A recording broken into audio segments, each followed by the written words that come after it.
Alright, let's go in here. Let's go in here. Refresh. Alright, that's live. Refresh. Refresh you. Alright. Hello, hello, hello, and welcome back. I'm the James of the Games, and welcome back to being Find the Missing Members. Yes, I'm doing this on Sunday, which means that I have it it's 11 o'clock, which means I have like 3.5 hours to get through as much of this as I can. We left off on the fry cooks, and let's see. Let's continue my analysis, shall we? Water and oil don't mix. You gain the water release keyword, and you can add jutsu with the water release keyword to your jutsu known list. You also gain the ability to learn and cast medical release jutsu, but they must deal acid damage. If you already have access to water and medical release jutsu, instead learn a combined number of jutsu of these releases equal to half your proficiency bonus. This is potentially one of the better ones that I've seen for this, but we'll continue on. Bonus tool infusion. You get a second cooking tool. You gain a cooking tool. This weapon is a form of a pair of tight-fitting fryer gloves. They deal acid damage and gain one of the following property. You can use con instead of strength when determining attack and damage rolls. That's unique. Every other one has been int instead of strength. And has been bludgeoning, piercing, or slashing. Lastly, this weapon starts out with the unarmed trait, convert. While holding this weapon, when you deal cold or fire damage, you can change the damage type to acid, increasing the damage dice by 1 once per turn. If you use this ability on a jutsu or feature that would also give a condition, you can choose for the condition to instead become corroded. That's interesting. Corroded. This is the first time we've actually seen this one. Corroded. A corroded creature takes a -2 penalty to DR for each rank it has. A corroded creature gains a -1 penalty to all con-based checks and saves. A creature can end the corroded condition by using their action to make a DC 15 Dex or Con ability check or submerging themselves fully into a body of water. This isn't that great. Frying Fist.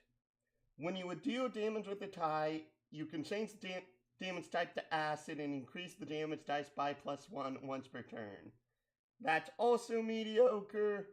Fry Flip. When you can cast a jutsu with the water release keyword, you can fry and flip it. Increase the range of the jutsu by 15 feet and the damage dice by 1 once per turn. Because of the fact you automatically get the water release with this subclass, that's actually probably the best one of the three. Enhanced Oil. Whenever you cast a jutsu with the water release keyword while this item's in your hand, you may, as a bonus action, increase its DC by +1. Okay, this is only useful if you don't have any use for your bonus action. Acid Absorb. You can use acid or any other oil-like substance in place of water when casting water release jutsu or creating an area of acid. When you do so, the acid or jutsu's damage sizing is increased by +1. Wait. Okay, that's actually really good for this subclass. Acid Sting. When you deal the corroded condition, increase the damage to a D8 and increase the removal DC by 3. Lastly, cannot last longer or be removed by going into water. It helps to get rid of the removal condition, and increasing the DC, but the corroded condition is one of the less useful conditions out of all of the conditions I've seen so far, besides the fact it reduces con section saves. Acid Explosion. When you cast a jutsu with the water release keyword that deals acid damage, you may, twice per long rest, release a 15-foot radius sphere cloud of acidic haze that lasts until the end of your next turn. Allied creatures inside this haze treat water release jutsu they cast as if it was a source of water, and reduce the cost of that jutsu by 2, minimum half cost. That's insanely good for an 11th level feature. When you would Acid Obliteration, when you would cast a tie using this weapon, deals acid damage, you can use con instead of its normal casting stat. That's good, but it's not insane. Fried snacks, cinnamon fried dough. When eaten, roll 1 cooking die, re-rolling any 1s or 2s, taking the second result. Attacks made against the creature are made at disadvantage for a number of attacks equal to half the result.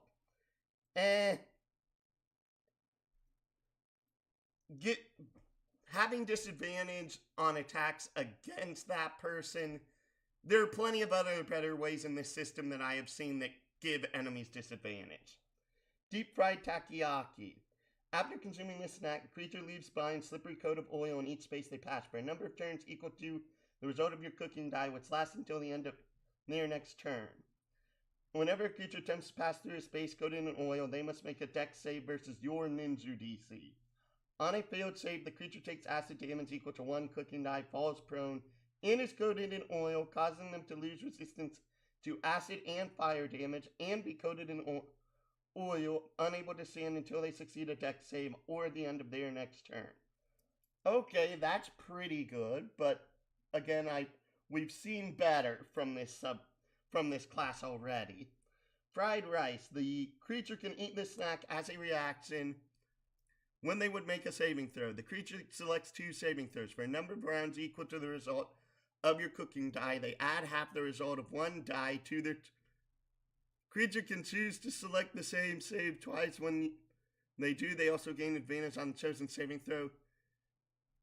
Okay, that's also decent, but it's a bit more situational than the deep fried takoyaki.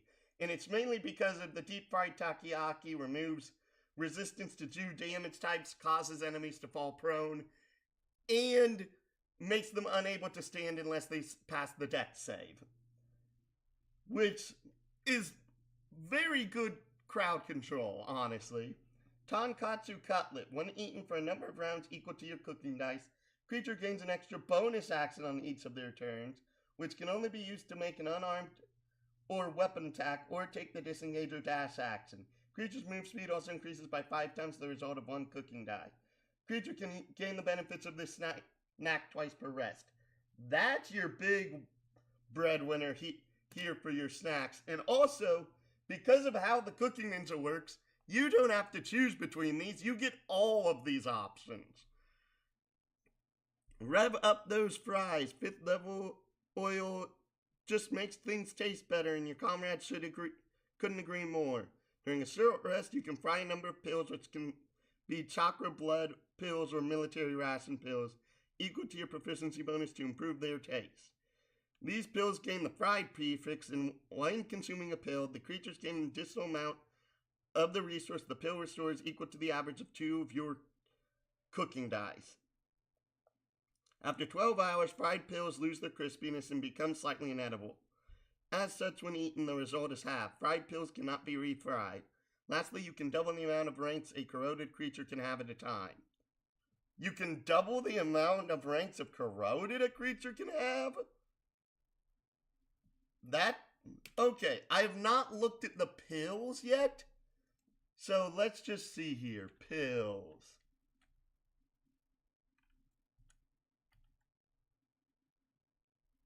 Okay, so this doesn't tell me anything yet.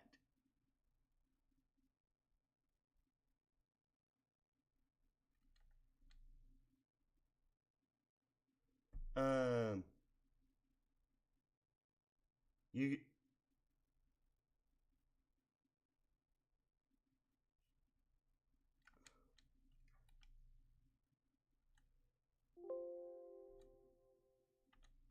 Oh wow, this really does not explain that well. Sunny side up. At night level, your fresh fried snacks pop boiling grease all over your foes, relaxing, granting you an additional aura. Deep fried scent. Creatures of your choice within this aura can only attempt to remove ranks of corroded with a con ability check. Okay. Additionally, if they would be inflicted with a condition other than corroded, they must succeed a con saving throw or be inflicted with one rank of corroded once per turn. The creature this aura is centered on may, as a bonus action or reaction, end it early and force creatures of their choice within the aura to make a con save. On a failed save, they take 1d6 acid damage for each rank of corroded they are inflicted with, or if they have no ranks of corroded, be inflicted with 2 ranks. Okay. This is interesting because these are all DOT effects, but they're DOT effects over corroded, which means that anyone using con-based checks or saves actually gets benefits based off of if you have one of these in your party. Because if that means you're getting, at 5th level, you can get 10 ranks, which means minus 10 to con ability checks and saves for if they have 10 ranks of corroded. So this is very much synergistic with a lot of other builds, but this cannot do much on its own, and if your party is not using con, is their primary saves or saves for enemies, this isn't doing much. 13th level, you've learned that higher quality oil produces better results. Gain the following benefits. Fried snacks from your fried snacks feature that can only be eaten once per rest can now be eaten 3.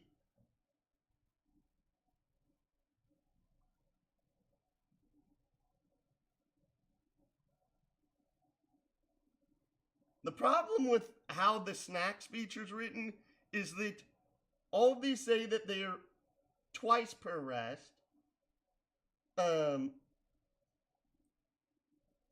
So I'm like, fried pills from your wrap-up feature stay crispy for 24 hours, and once they lose their crispiness, the result is no longer halved, and instead reverted back to normal before the pill was fried. Starting 17th level, your confidence in your food has reached its summit, and now you're always ready. You are immune to the surprise condition, and when you would roll initiative, you can consume one of your fried snacks or pills, or toss it to an allied creature within 30 feet, have them immediately consume it. For what it is, that's not terribly great. Gastrochemist, at 2nd level, you ignore difficult terrain created by your Nature's Blend release, and may once per long rest reroll any saving throw you make or attack targeting you caused by jutsu of your Nature's Blend release.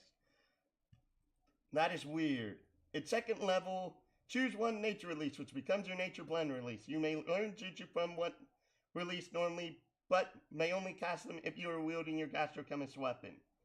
2nd level, choose a jutsu of your Nature's Blend release and give it one of the following enhancements, which you may use while wielding your Gastrochemist weapon. You may choose an additional jutsu to gain an enhancement at 3rd, 5th, 9th, 13th, and 17th level.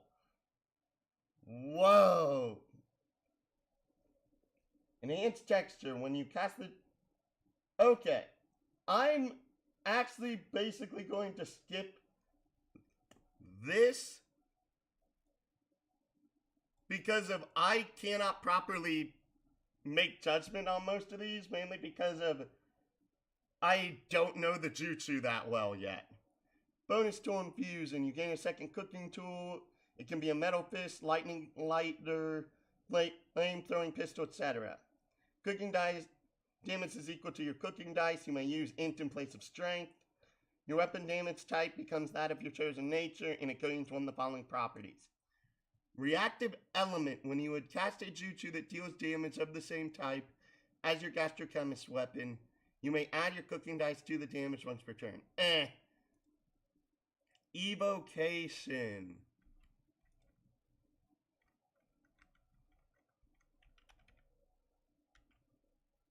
Evocation.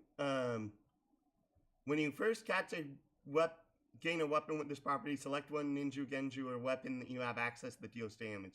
Seal an echo of that jutsu or weapon into this weapon as this damage type becomes the damage type of the jutsu or weapon echo you sealed.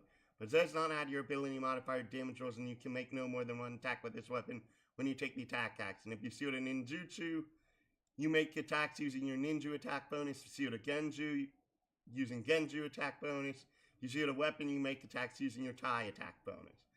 Character levels 5, 11, 17 increase the damage when this weapon uses by 1 damage die, 2dx, 3dx, 4dx, while wielding this weapon. It fulfills all chakra seals and scroll requirements, both weapon scroll and blank scrolls. This weapon cannot be used as a part of casting a Buki.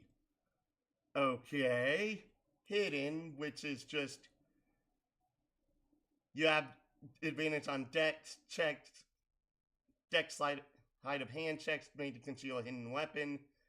That one's probably the worst one out of all of these so far.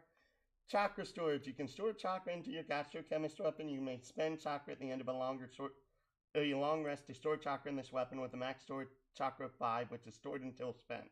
Chakra stored in this way can only be used to cast jutsu of your blend element. Quality guaranteed. Probably.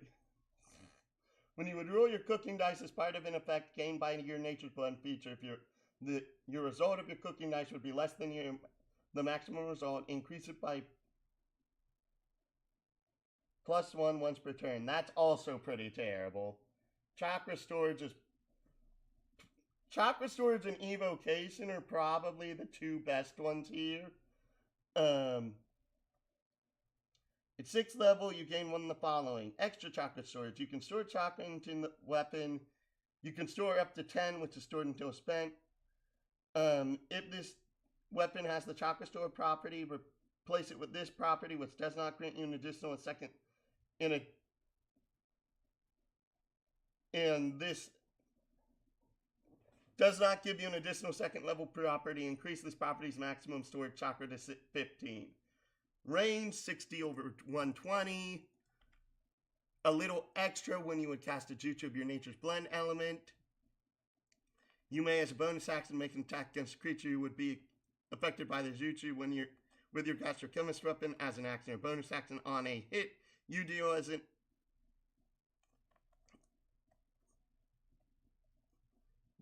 weapon damage as normal. And give the creature disadvantage on all saving throws resulting from the jutsu, or gain advantage on all attacks resulting from the jutsu against the creature. Okay, that's pretty good. That's really good. The old switcheroo, when the damage of a jutsu of your nature's blend element would be reduced, you may increase its damage by twice your gastrochemist weapon's damage dice. Immunity is considered damage reduction for the purposes of this property. You may increase its damage by twice your...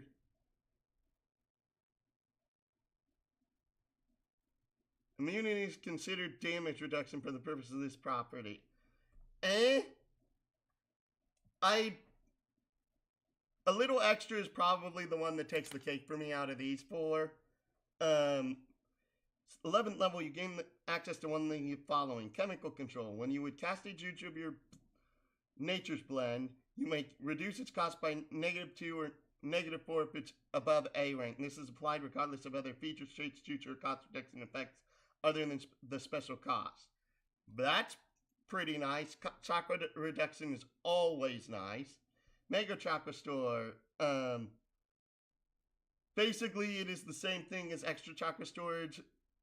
Double tap once per turn when you would cast a jutsu of your nature's blend element that has a casting time of 1 action. You may instead cast it as a bonus action or a free action if you've hit with an attack using a little extra weapon property on this turn. Oh, that's also really good. That's also really good. So basically it means, wow, that's actually really synergistic. That's actually probably the best synergy we've seen from one of these subclasses. Come on, just try it. Chopping out properties to improve it. Let's just hope they don't ask why that sandwich has such an earthy taste. When you make snacks at the end of sort of long rest, you can pick a number of snacks equal to your int mod to apply one of these effects to. Soak your mind. When eaten, this snack heals the creature for a number of HP equal to twice the result of your cooking dice. Note that these are benefits on top of your normal snack benefit, so that's honestly pretty mediocre. Scorch your foes. When eaten, this snack increases the next damage the creature deals by your cooking die and fire damage. And that's also mediocre. Steal your body. When eaten, the snack provides creatures with 10 HP equal to twice the results of your cooking die, or increases any 10 HP the creature already has by half as much and makes them an earthen construct? I have to see what earthen construct actually means. Is there something in this book?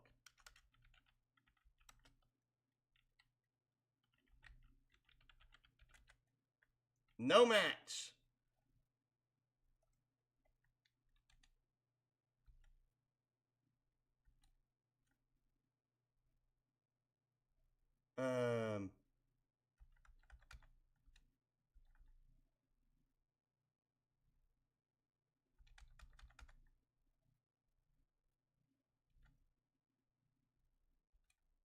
Nope, I am not seeing it in here.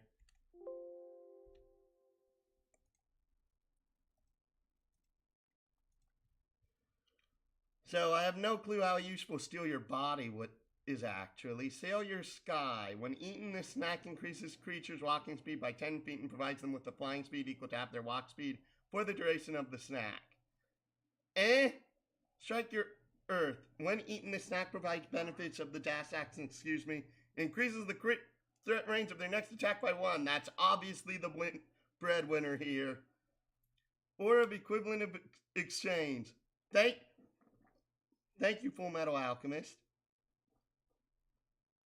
Transmutative Scent. Allied creatures within this aura may treat you jutsu they cast as both its original release and one of your Nature's Blend releases,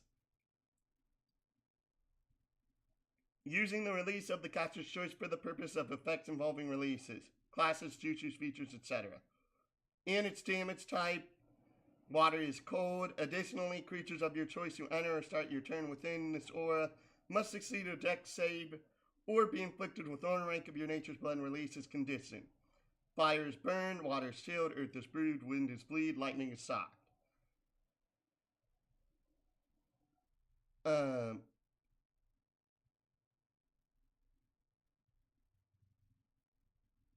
How long do these auras last again? For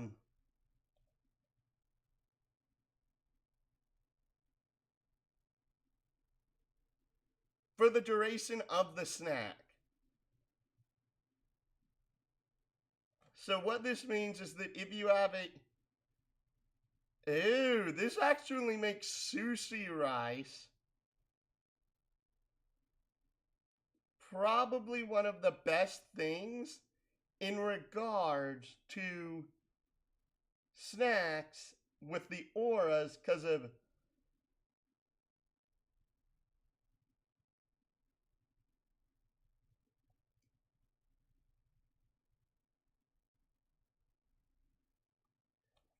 the sushi rice gives a benefit for an hour, meaning that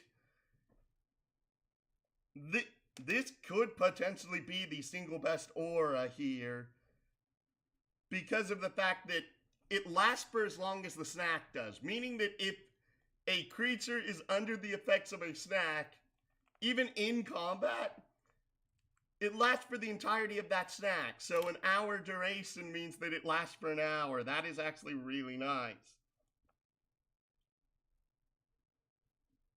Many colored blend. You may choose a second release keyword to be considered as your Nature's Blend release. When you would use any feature with this subclass that requires you to use your blend release, you may choose either of your chosen blend releases. That's also really good.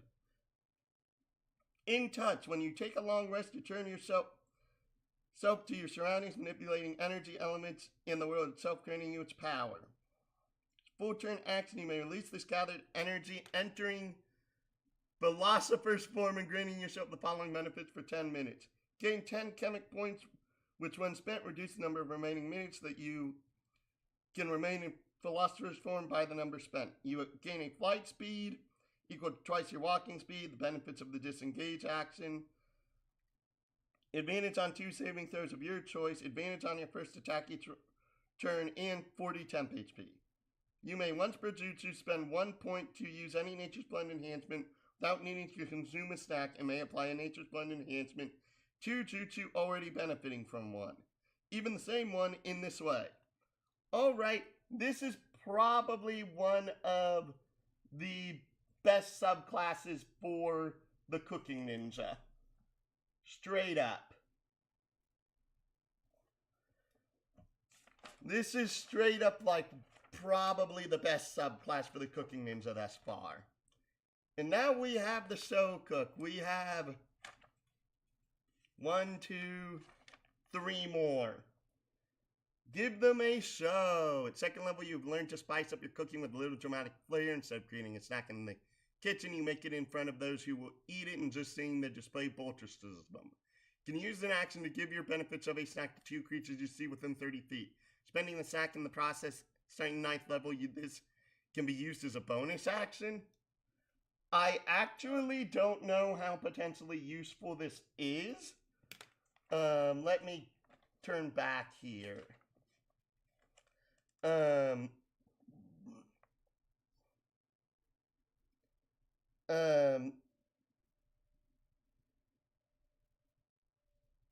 You can create a number of snacks equal to your prof bonus plus your intelligence.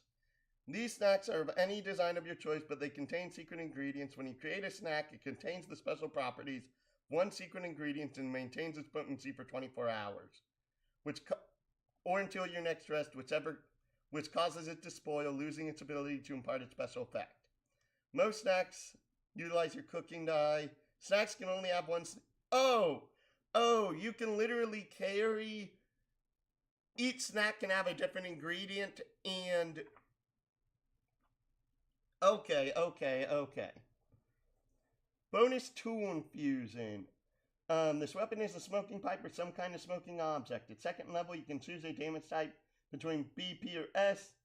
Following properties of cooking tool, you can use int in place of strength. Flashy show. While holding this weapon, you can use int for performance, athletics, and acrobatics checks.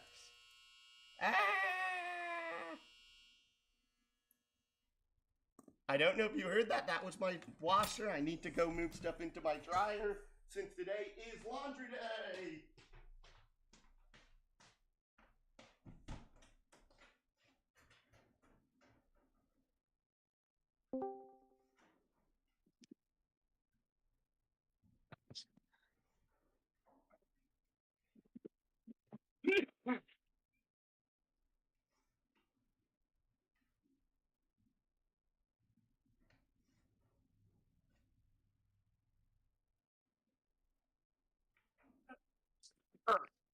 Oh, okay. That explains a lot.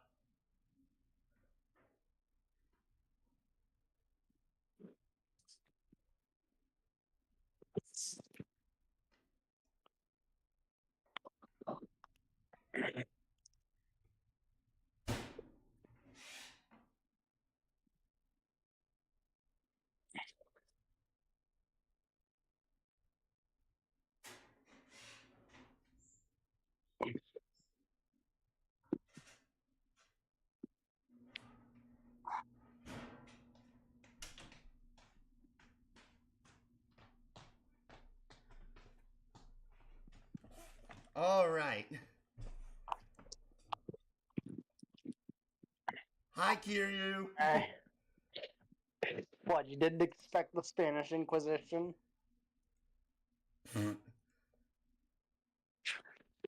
Nope. Sorry. I'm doing more analysis before my game here in like 3.5 hours. I am to the show cook on page 201 if you want to follow along. Yeah, I got a puppy in my lap. I'm just having a good grand old time with me. Yep, I can tell. Flashy Bang. When you cast a Genju with the visual keyword that targets one or more creatures, you can cause a flashy explosion. All hostile creatures within 5 feet of the original target must also make the saving throw as if they were targeted by the Genju.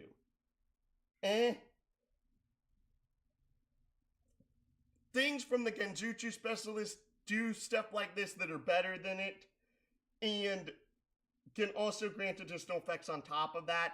So this is probably not that great. I'm guessing you're finally looking at jutsus? No, I am. That's why I said I'm on page 201. Oh. I'm on 201 of the class document. Oh, okay. Yeah, we're on the show cook right now. Show cook. That's why I said it's on page 201. What is the show cook class? It's one of the subclasses for the cooking ninja. Oh, a cooking ninja. Okay, I didn't. Wait. Isn't that Choji's thing? Huh? Choji, the fat dude.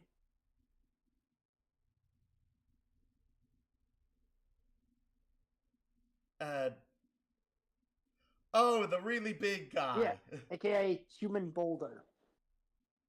Okay, now I know who you're talking about. I don't remember. The one who's like,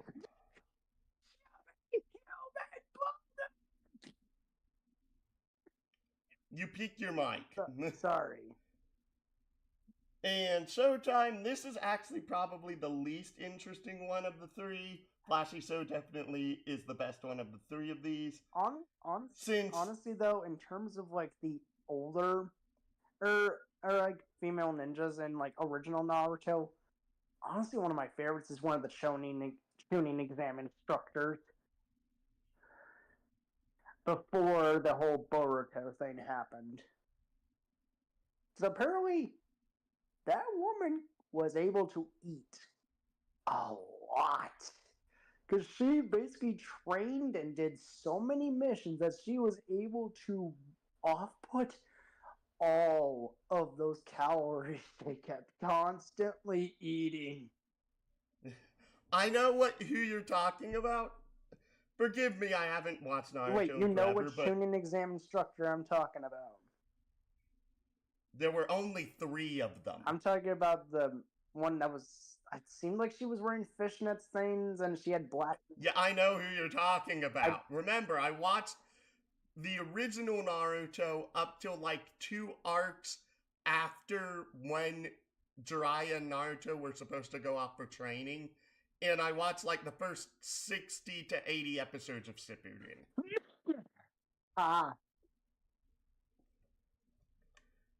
It's 6th level, you gain your cooking tool gains additional weapon property of your choice, plastic explosion. When you would give them a show, you may choose an additional creature gain the benefit of a snack. That can be potentially useful, but we have to see what the other 2 are. Now you see it.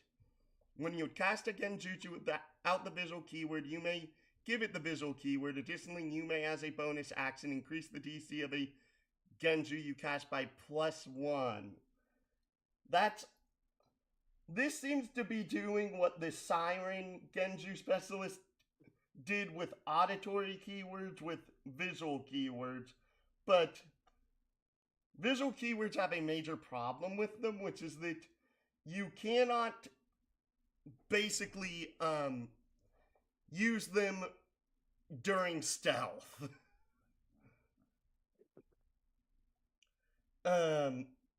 Which makes it a lot harder to actually be, like, tactical with them. Oh. Flashy Smack. When you would roll an attack roll with this weapon, you can use your Genju casting modifier instead of your intelligence, which means you're using your wisdom. And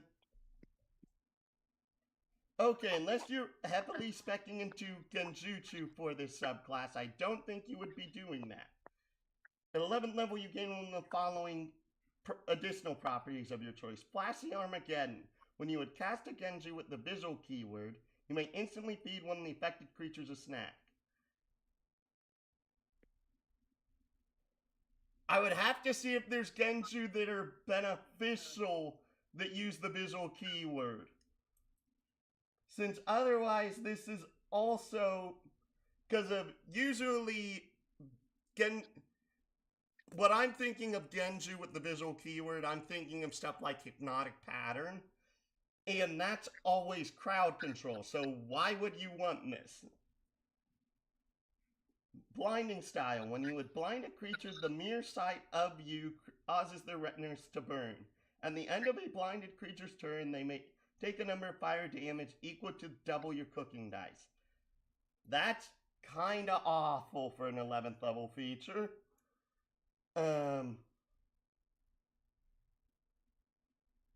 Since it's only at the end of a blinded creature's turn. It's not at the end of every turn of combat. It is not. So yeah, that's terrible for an 11th level feature.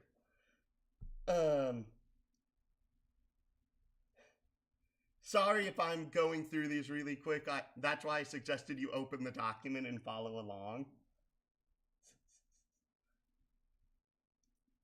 Because if I'm not, since I didn't expect you to come in, I'm not sharing my screen right now. I'm just in here in case someone comes in to follow along with me. Grandiose presentation. You gain additional snacks. You can only use these through Give Them a Show feature. Caviar Taco. When a creature observes this snack, they gain DR equal to D. Okay, I'm giving this a doubt, giving this a boo, simply because of the wording on this is terrible. Also, I can hear myself through you. Sorry.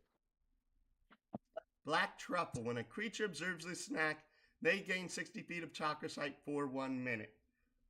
This is potentially useful, since chakra sight is basically a lesser form of true sight in this system, which is honestly really, really good. Gold Leaf Cherry Ice Cream. When a creature observes this snack, they may take the dash and disengage action as a bonus action for a number of rounds equal to the result of your cooking dice. Okay, that's actually really good, because if it doesn't say dash or disengage, it says dash and disengage, meaning you can use your bonus action to do both. And this is why wording is important, Kiryu. This is why I mentioned that the purple puppeteer is kind of insane, because of 3 of its features, instead of having the word or in it, it uses the word and. And because of that, they basically get you can take one of 3 custom weapons. You can technically take all 3 if you wanted to. And all 3 of these weapons have like 5 to 9 properties on them. Forgive me for bringing that up. Okay. Coconut Macaroons. When a creature observes this snack, they gain advantage on the next saving throw they make for a number of rounds equal to the result of your cooking dice. This is also potentially useful, yet the 2 above it are more useful. Swirly Cakes. When the creature observes the snack while under the effects of a sensory condition, they have disadvantage on their next saving throw against a Genju. Okay, this is mediocre. Feast for the Eyes. You learn to make even grander displays when you give them a show. Enemies within range must make a wisdom save against your Genju DC, as if they were targeted by a Genju with the visual keyword, being blinded till the... Nope, that is absolutely awful. That is absolutely awful. Sorry. Any effect that says until the end of an enemy's next turn is usually very bad. This condition being blinded makes it better than most, but it is nearly every feature like that is terrible. You may still affect blinded creatures with effects that would normally require them to be able to see. At level 9, you gain a new aura, tantalizing visuals. Creatures of your choice within this aura who would fail a saving throw against being inflicted with a mental or sensory condition are also inflicted with 1 rank of dazzled, deafened, demoralized, concussed, or confused. What? If they did not condition from failing their saving throw. Additionally, the creature this aura is centered on may as a reaction end this to force creatures of their choice within the aura to make a wisdom save on a failure next time they make a saving throw against a Genju. Reduce their success level by 1. Creature fails their saving throw against this effect is immune to it for the next hour. Oh, that last line literally makes it terrible. That last line makes this terrible. Hopefully I'm not going too fast for you. You're doing just fine. Grand finale. At 13th level, you've begun to start doing riskier tricks that will make or break your routine. When you give them a show, you can make magnificent motion captivating your audience. Creatures other than... That isn't capitalized! Other than you gain the benefits of the snack as if you had rolled the maximum on the snack die. Hostile creatures within this range affected by a feast for the eyes make this check at disadvantage. Oh, you can do this once per long rest. That also makes this terrible. Wow. Crowd pleaser. 17th level, people from around the world will come in person just to see you cook. Eating is the icing on the cake. The range of Give Them a Show is increased to 60 feet, and enemies who fail their saving throw are also dazzled. Additionally, when you would use Give Them a Show, you may choose 1 additional creature to gain the benefit of a snack. That's a 17th level feature that comes online way too late. Honestly, So Cook, here's the weird thing. You have a couple of things that are really nice, but all of your mainline improvement features are awful. You get a huge boo from me. Boo! Literally, you could do one thing to make this all better. All the things that say, they affect a creature until the end of their next turn, you could change that to they affect creature. You roll a cooking dice, and they are affected for a number of rounds equal to half the result of the cooking dice, rounded up. That makes that infinitely better. If that single change was made, this subclass would be quite good. But without that, this is kind of miserable.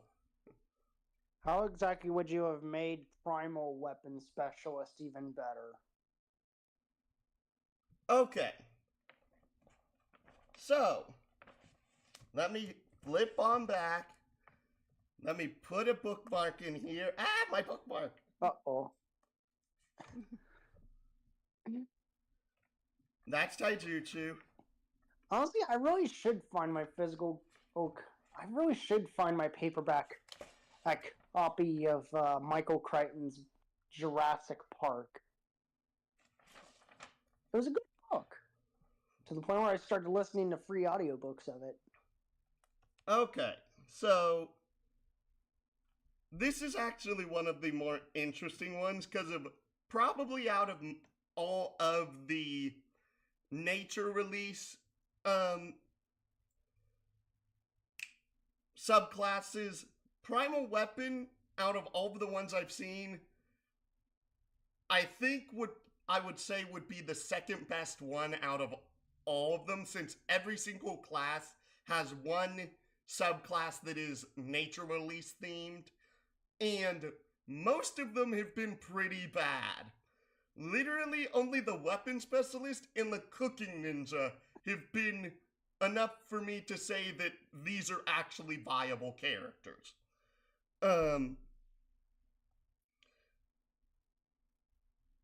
But probably one of the things I would do is similar to the cooking ninjas, gastrochemist.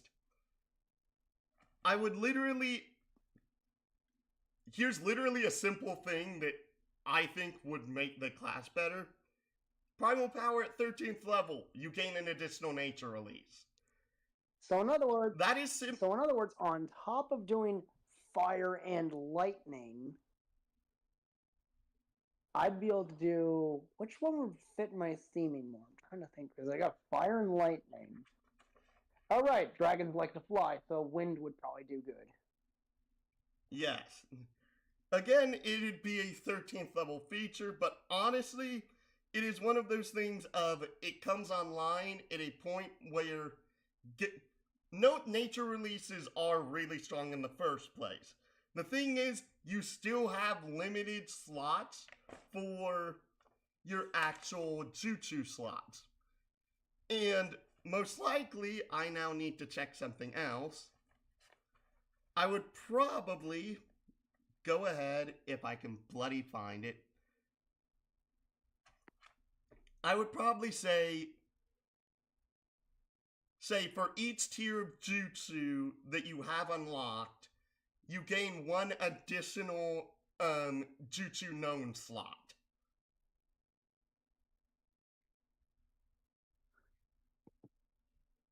I know that's a really weird wording, but that's the best way I know how to word that.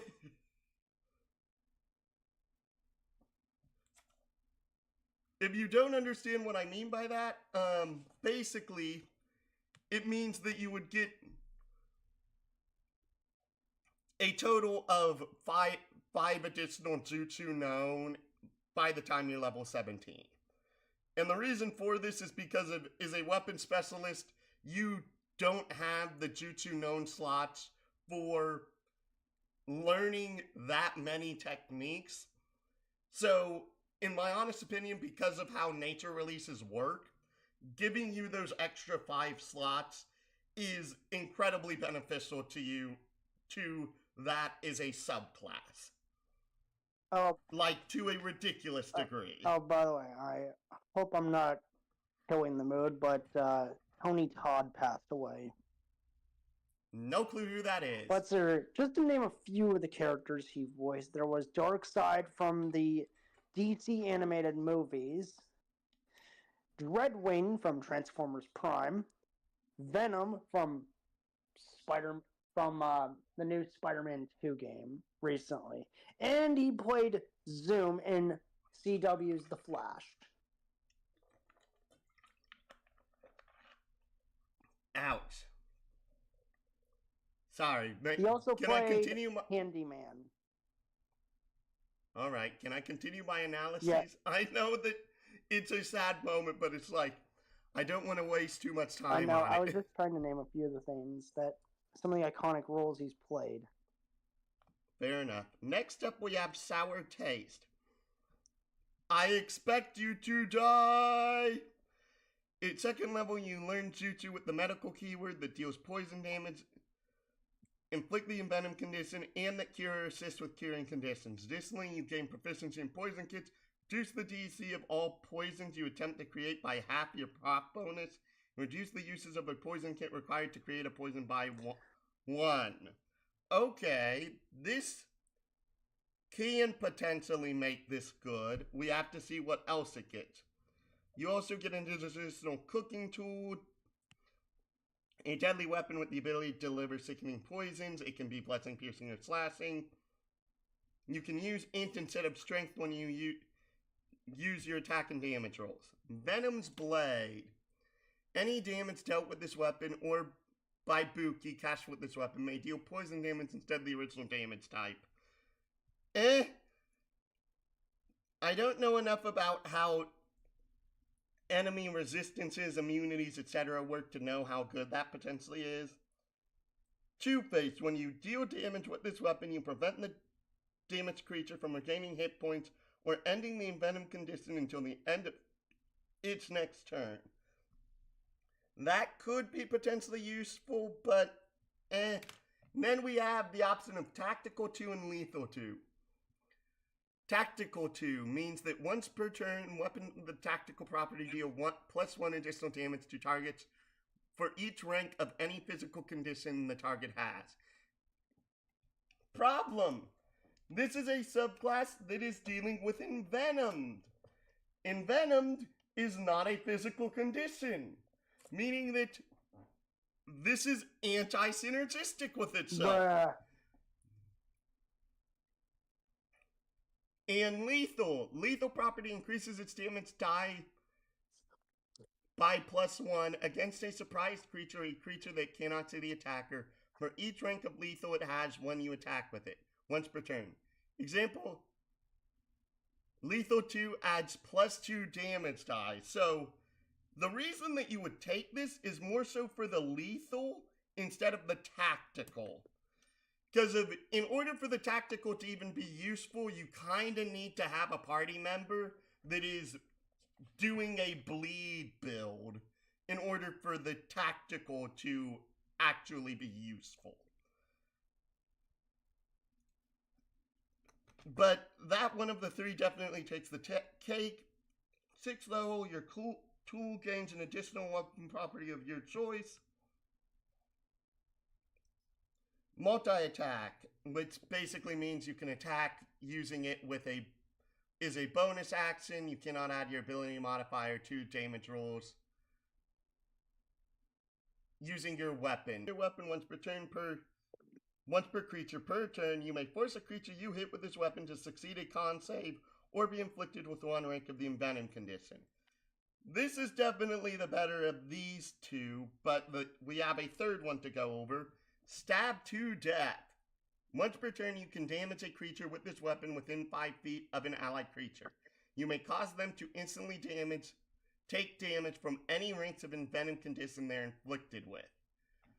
Okay, this one more so depends on both Jutsu and the other subclass features. At 11th level, your tool gains an additional property of its choice, which it can either get the first option is that it gets critical and deadly. Deadly. Weapons with the deadly property add +1 additional damage die on a critical attack for each rank of deadly it has when you attack with it once per turn. Critical increases the crit threat range by 1 when making attacks with this weapon. So, +1 damage die on crit, +1 crit range. Note that an additional damage die on crit, on how I run things, that damage die is not maxed. That is an additional damage die rolled when you go ahead and attack with the weapon in the first place. So, for this to really be super effective, you have to make sure you are hiding from your enemies, poison your blade, be able to sneak up on them, and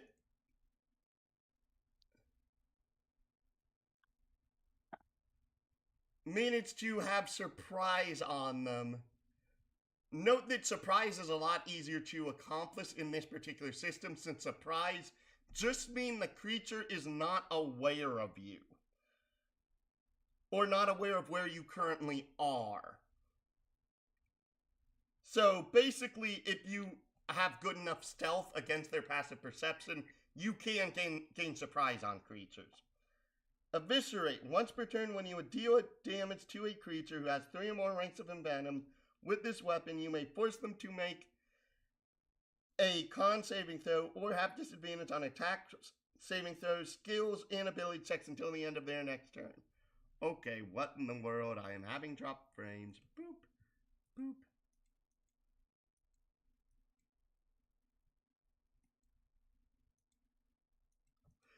Okay, it appears.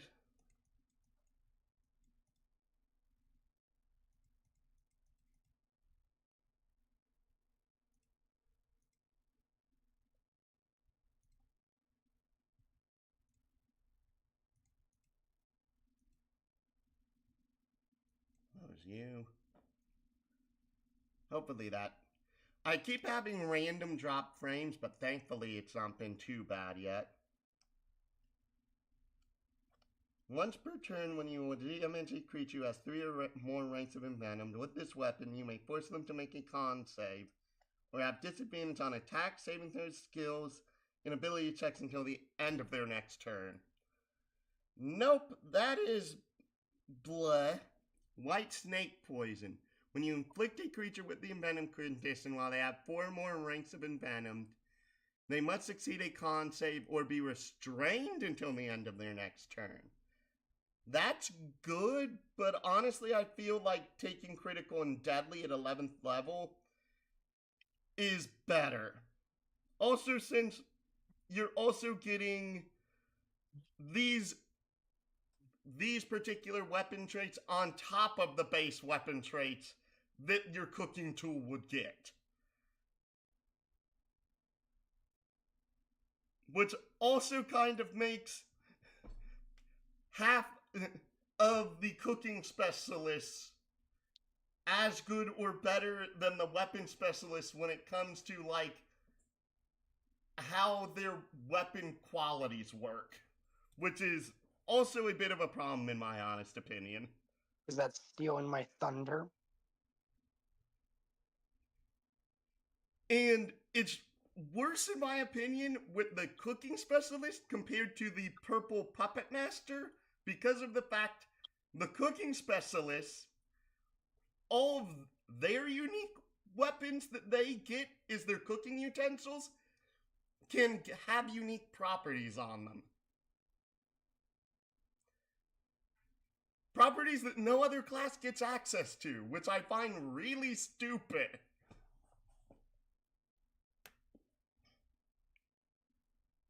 I get why, because of they're trying to be thematic, but because of that, it kind of makes the weapon specialist, for what the weapon specialist is, nowhere near as good, because let's see here.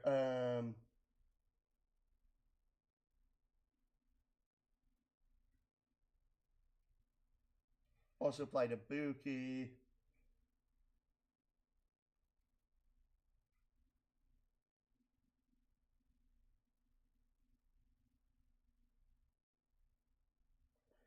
Yeah, so part of it is that also I actually find this even more insulting, which is that the weapon focus trait of the weapon specialist gives you your additional weapon properties at later levels than the cooking ninja does. Sure, you can start with a higher base damage dice, but considering how many different options the cooking ninjas get for their weapons, it is a smack in the face to the weapon specialist, in my honest opinion. Don't get mad at me for that. Get mad at the creator. Because of even I agree that, honestly, if anything, the number of traits that a weapon specialist should be able to use via their weapon focus to add onto their weapons per each level, each instance of weapon focus, should be 2 properties instead of 1. In that way, it'd actually be more competitive at the very minimum. Poison snacks. Cyanide. This ingredient cannot be used during combat. Instead, it must be infused with an already prepared meal or beverage. This can be done by succeeding a stealth check against DC determined by the DM. When you infuse this ingredient into a meal, the meal can be eaten by a number of creatures up to your proficiency bonus. Creature that consumes this snack must make a con saving throw. A creature, holy cow, on a failure, it's inflicted with 3 ranks of venom and begins to experience difficulty breathing. Creature that consumes this snack is unaware it has been poisoned until the beginning of its turn after 2 rounds is passed. After 1 minute, while the creature remains with these conditions, it then falls unconscious and must make a death saving throw each time it takes damage from the envenom condition as it suffocates. Poison is considered a B rank jutsu and is hidden from jutsu cast at C rank or lower that would detect poison. Poison carries no chakra signature, making it unable to be traced to you. Holy moly. I think this may be the best poison build in the game. Coffee treat. The creature of this snack may, for the next minute, is a bonus action. Allow themselves to take the dash, disengage, and hide action as a free action until the end of their turn. The following turn, the creature's dazed and this snack's effects end. Let's see here. What's dazed again? Dazed. A dazed creature can only either take a move or take an action, not both. A dazed creature cannot take a bonus action. Dazed condition lasts until the end of the affected creature's next turn. That's also really good support, because of note, it says dash, disengage, and hide.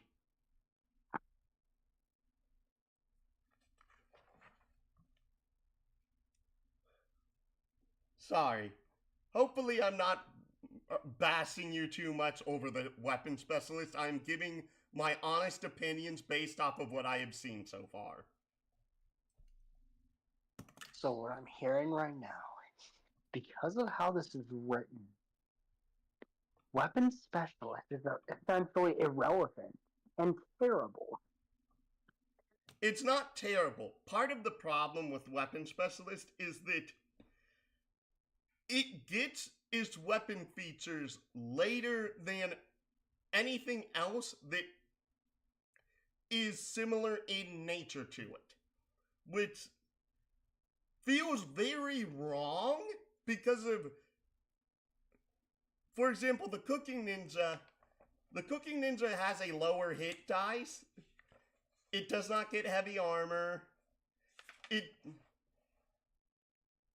doesn't gain martial weapons.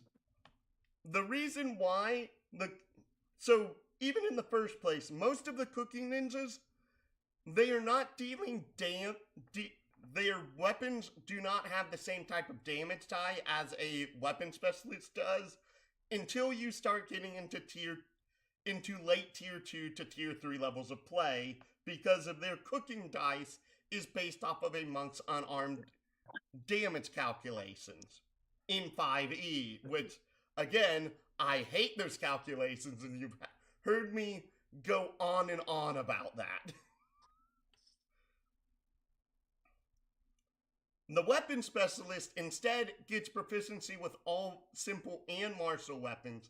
You can choose any weapon as your weapon focus, and you can then add additional weapon properties onto that pre-existing weapon. My problem with that is that you get one property at first, a second property at 9th, and a third property at 15th level. And honestly, I need to put another bookmark in here at this point. Alright. This is Thai. I just went right. It does not help that the weapon specialist also has like the shortest class section out of all of the classes in here.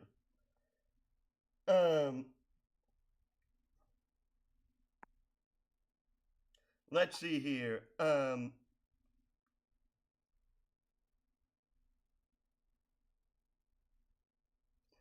It's also sort of like you can only ever have one weapon stance active at any given time. the other thing is that their other main thing doesn't start until 7th level, which is that you gain critical focus, and at 7th level you gain +1 ranks of critical on any given weapon. At level 11 you gain 2, and level 17 you gain 3. My problem with that is that it comes online, especially the third one comes online a little too late. If the third one came online at 15th level, it'd be better. Or if it was like 5, 10, and 15, that'd also be a lot better.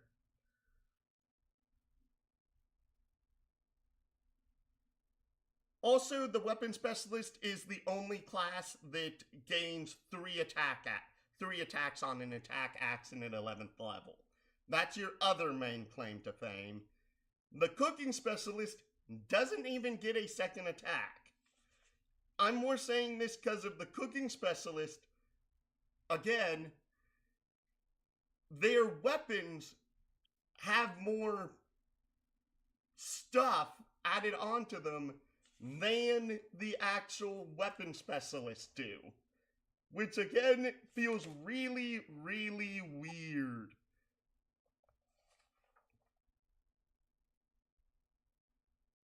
You get what I mean by?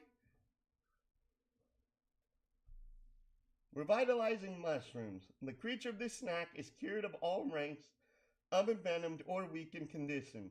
Additionally, if the creature was at 0 HP, they recover 1 HP and cannot fall below 1 HP until the end of their next turn. Okay, that's terrible. That's terrible. Toxic Mint.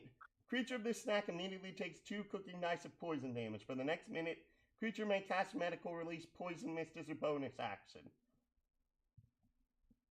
This way, the creature becomes the center of the Juju's area, with it following them, and are immune to the Juju's effects. Okay, time to look up what Poison Mist does. Poison Mist. You're casting a C-rank ninjutsu for free? For free!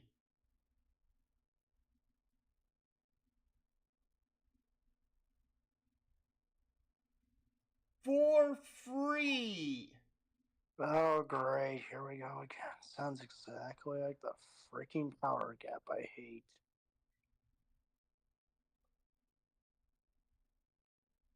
Well, note that this is not something that the sour taste cooking ninja can do themselves. They have to have an ally be able to do it. Because of how their snacks work is they feed them to an ally and the ally can do it. Basically, the reason that I'm saying this is that they're giving access to a C-rank ninjutsu at 2nd level that normally costs an action is a bonus action, and the character that started it is immune to the effects of it. If the character the sour taste cooking ninja gives this to is a stealthy boy and is basically hidden from the opponent whilst this is occurring,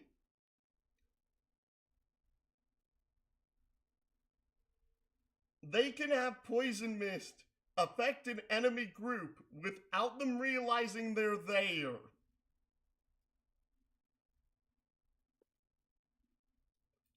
Bear in mind that most classes have access to most of these techniques. There's only specific ones that are like very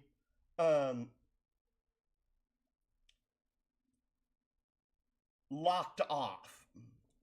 And honestly, the ones that I found that are the most locked off are the summoning techniques. Summoning techniques, you really have to spec into them in order for you to use them. And the summoning techniques are probably the single most the jutsus, which I'm like, I have no clue how to analyze this at this moment.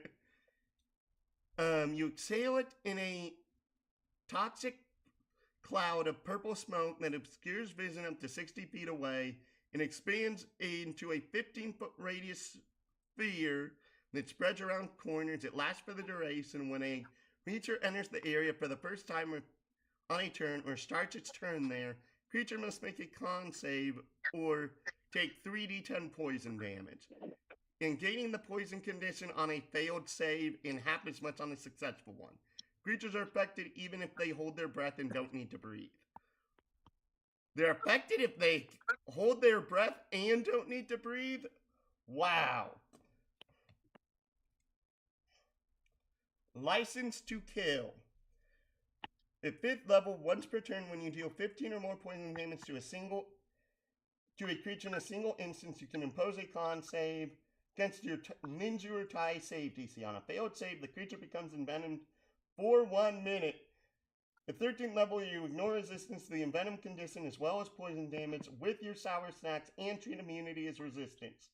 Additionally, when you deal poison damage to a creature with 2 or more ranks of envenom, they would fail the con save posed by this feature. You can choose to make them dazed alongside being envenomed or increase the envenom condition's damage step by 1 step for the duration. Again, this is probably the best poison build I've seen out of any of the classes. And I'm not meaning that to bash on your head. I am saying this because of I've seen poison builds come out of most of the high jutsu classes, and they've been decent to good, but this one is blowing the other poison builds out of the dang park. Poison snacks at 9th level, you gain an additional aura, Toxic Haze. Creatures of your choice who start their turns within this aura must succeed a con save or be inflicted with 1 rank of envenom. Additionally, the creatures this aura is centered on may, as a bonus action or reaction, end this aura and spend 1 poison which can take effect even if not ingested they have, forcing each creature of its choice within the aura to make a con save against your aura DC or be inflicted with the effects of the spent poison on a failure. No effects on a success. Poison snacks. At 13th level, when an allied creature consumes one of your sour snacks, they gain resistance to poison damage and advantage against the poison and envenom condition for the next minute. Additionally, when you would inflict the envenomed or weakened conditions, you may increase the number of ranks inflicted by 1.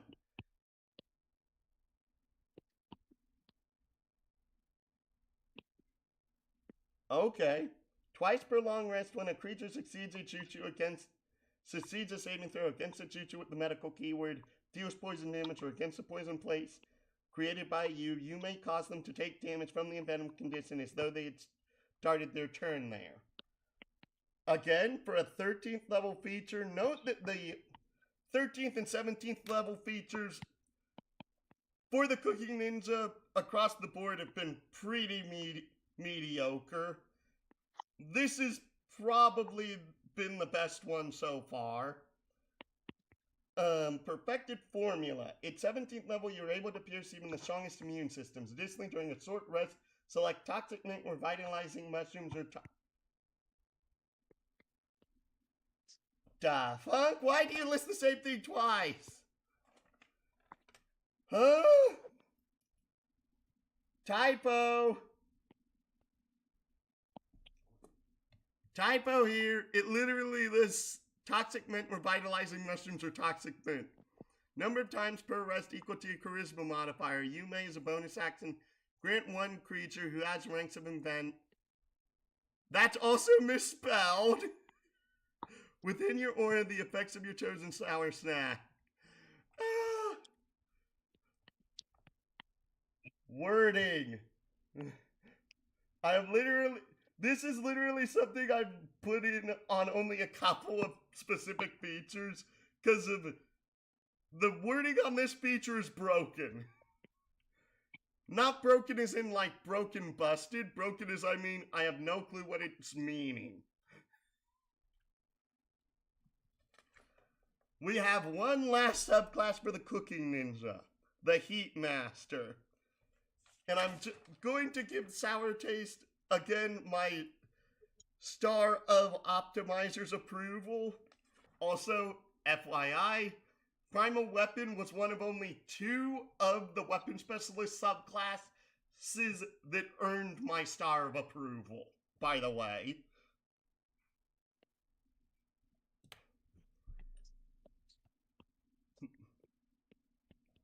Heat Master, if you can't handle the heat, when you select this focus at 2nd level, you gain access to Fire Release keyword and may learn Fire Release Jutsu. If you already have access to Fire Release Jutsu, you learn a number of Fire Release Jutsu equal to half your proc bonus.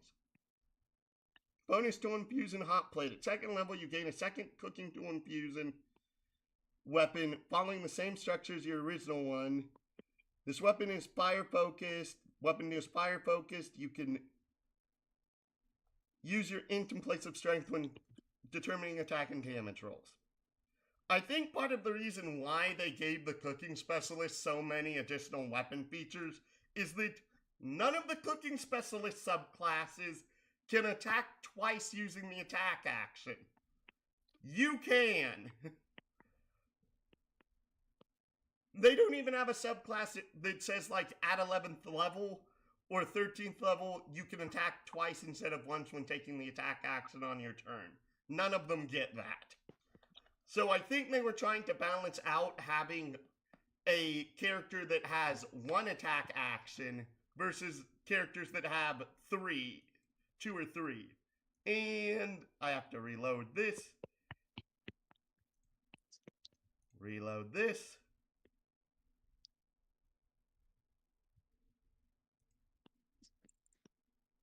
Because if for some reason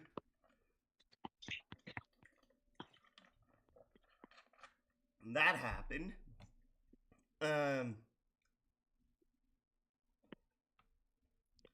burn. When you hit a creature who has ranks of burn, with this weapon you may increase this weapon's damage by +1 for each rank.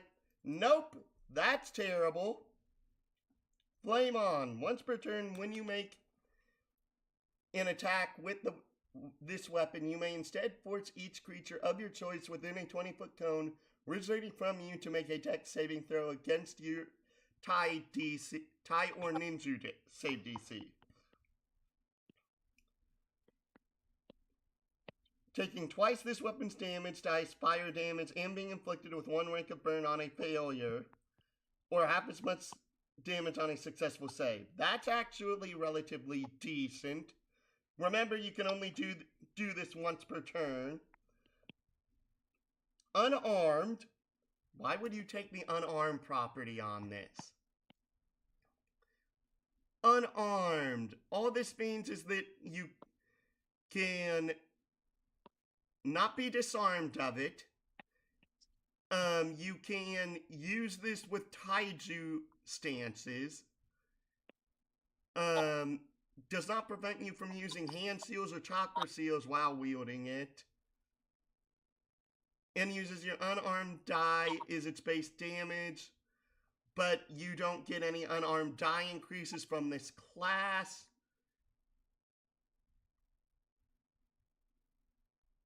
And you can cast Tai and Buki with this. Yeah, that's unarmed is like the worst trait. There was one subclass that got unarmed at base on their cooking weapon, but if you have to use one of your weapon traits to gain unarmed, it is not worth it. When you would Rigorous Flame, when you deal fire damage to a creature, you may make an attack with this weapon as a bonus action until the end of the turn. Okay. So basically it gets the multi-attack feature for free. That's actually decent. Bear in mind that when you get this at 2nd level, that just means you're dealing an additional d4 of damage and you have to make an attack roll to hit in the first place. So again, the weapon specialist does more damage than the cooking specialist, cooking ninja. It's just that the cooking ninja has the problem of their cooking tools do a lot more varied stuff, which is, in my opinion, an honest to goodness. It's because of action economy, it's not that big of a deal. It's just like, it's kind of a weird dichotomy here. At 6th level, your cooking tool gains an additional property of your choice. Marked in flame. When you deal fire damage to a creature, you may flame mark them. Flame marked creature sheds 10 feet of dim and bright light. There shouldn't be a comma there. Funny thing is, the first portion, like the first 4 classes, I did not notice any spelling or grammar mistakes. At this point in the document, I see spelling and grammar mistakes 4 times a page. Cannot be hidden from you and increase the fire damage they take by your cooking dice once per turn. Only one creature... Nope! Only one creature can be flame marked at any time. My kitchen. You may spend half your movement to teleport to any fire, burning object, or space, or within 5 feet of a burned creature within 30 feet of you once per turn. That can be potentially useful, especially if you have another ally who is also using fire release key ninjutsu. That has actually really good synergy with them for tag teaming. Defensive burn. Once per round, when a creature misses you with an attack, you may punish them by setting the creature ablaze. They gain +1 rank of burn, +2 if they missed by 3 or more, and +3 if they missed by 6 or more.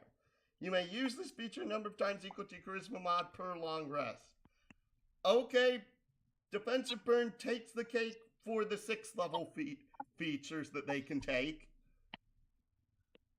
Though you have a lower AC than anyone else in the group. I don't know when this will come up that much. Me? My character has the lowest AC. No, I meant if they were a cooking ninja. Oh. I'm saying this because if you aren't paying attention, I'm reading the last subclass for cooking ninja. At 11th level, you gain 1 additional weapon property of your choice. Inflamed Justice. When you would use a snack to deal or increase damage, you may increase the damage by +1 for each damage dice rolled up to half. Nope, that's also terrible. Again, getting super minor damage increases is not a good thing. Double Fisted. You gain an additional reaction at the start of each of your turns, which may only be used to eat a snack, which you would normally be able to eat as a reaction. That's better than Inflamed Justice. The problem is that we haven't gotten to the spicy snacks yet.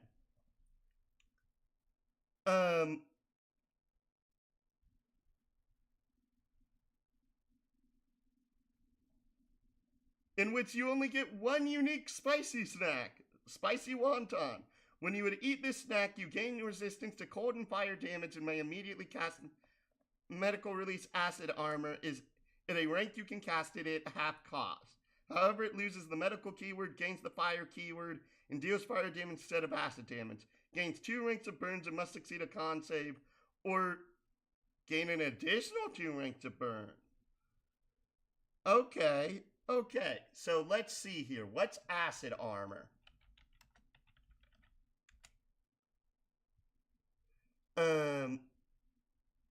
You gain 14 temp HP. Creatures you would deal damage with a melee attack take, in this case, 6 fire damage each time they would deal damage, while you have temp HP granted by this jutsu. Oh, so this is basically Armor of Agathis, but it's normally acid damage, but here it deals fire damage.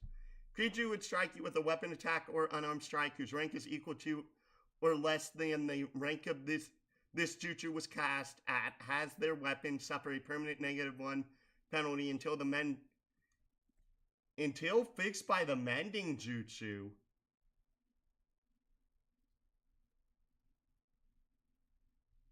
And unarmed attacks such as fists or legs can be fixed with any jutsu with the medical keyword that restores HP or removes the condition. A weapon or limb which is reached...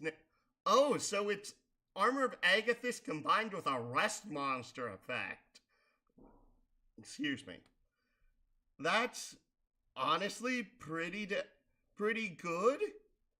Sure, it's using up one of your snack slots.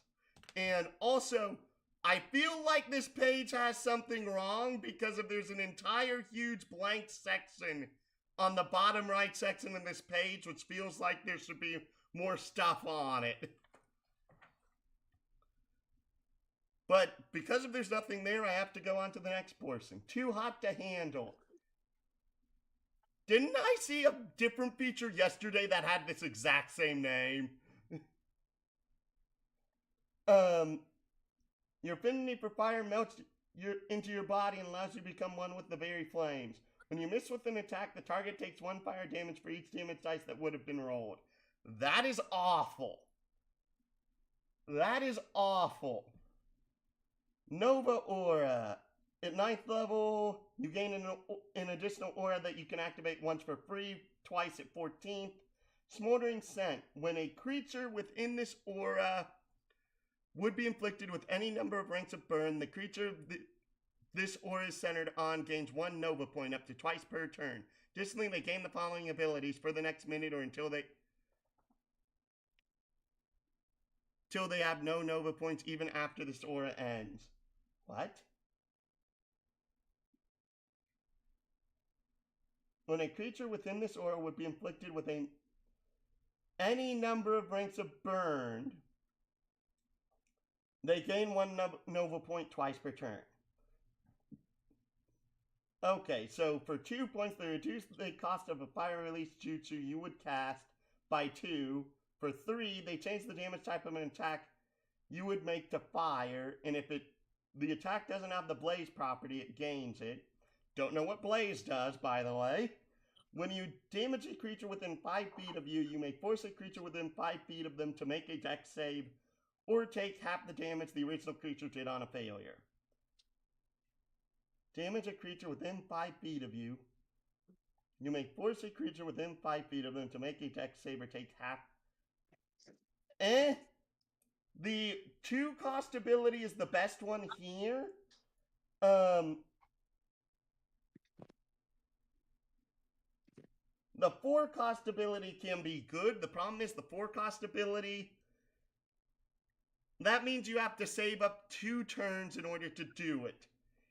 And unless you're specifically using the snack that is a 1 hour duration, that's only benefit is you gain a swim speed, which is the worst combat snack, by the way.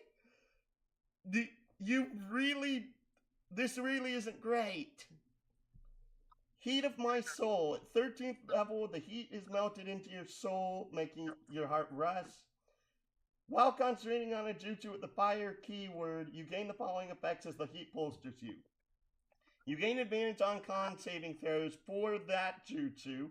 You may make 2 attacks with your cooking tool weapon as a bonus action. You need to specify if you add your damage modifier or not. The book isn't specifying that. Unless you specify it, the assumption is you don't. At the start of your turn, you may inflict 1 rank of burned on yourself.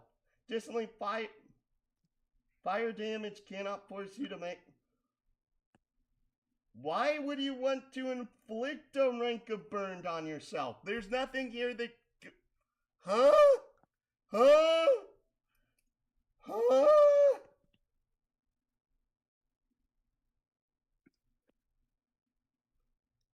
At 17th level, you gain resistance to fire damage or immunity if you already have resistance. Additionally, when you would inflict a rank of burned on yourself, you may increase the ranks inflicted by...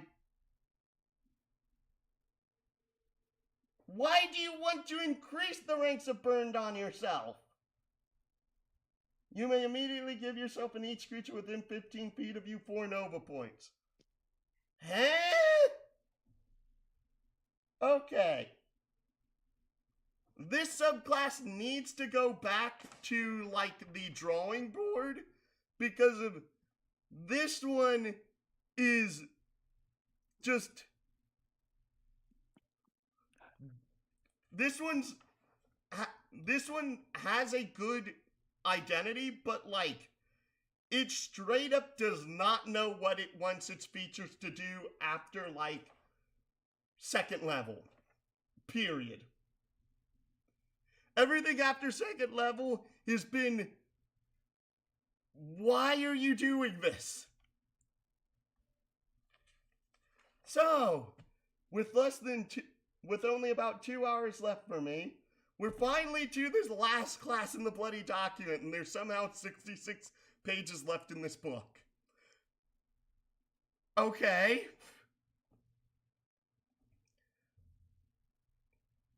So we have Shinobi of Science. You dedicate yourself to being this. So, D8 hit die, D10 chakra, light and medium armor, simple weapons, all scientific ninja tools, 3 ninja tools of your choice, dex, con, and int saves, 4 skills from a predetermined list, excuse me.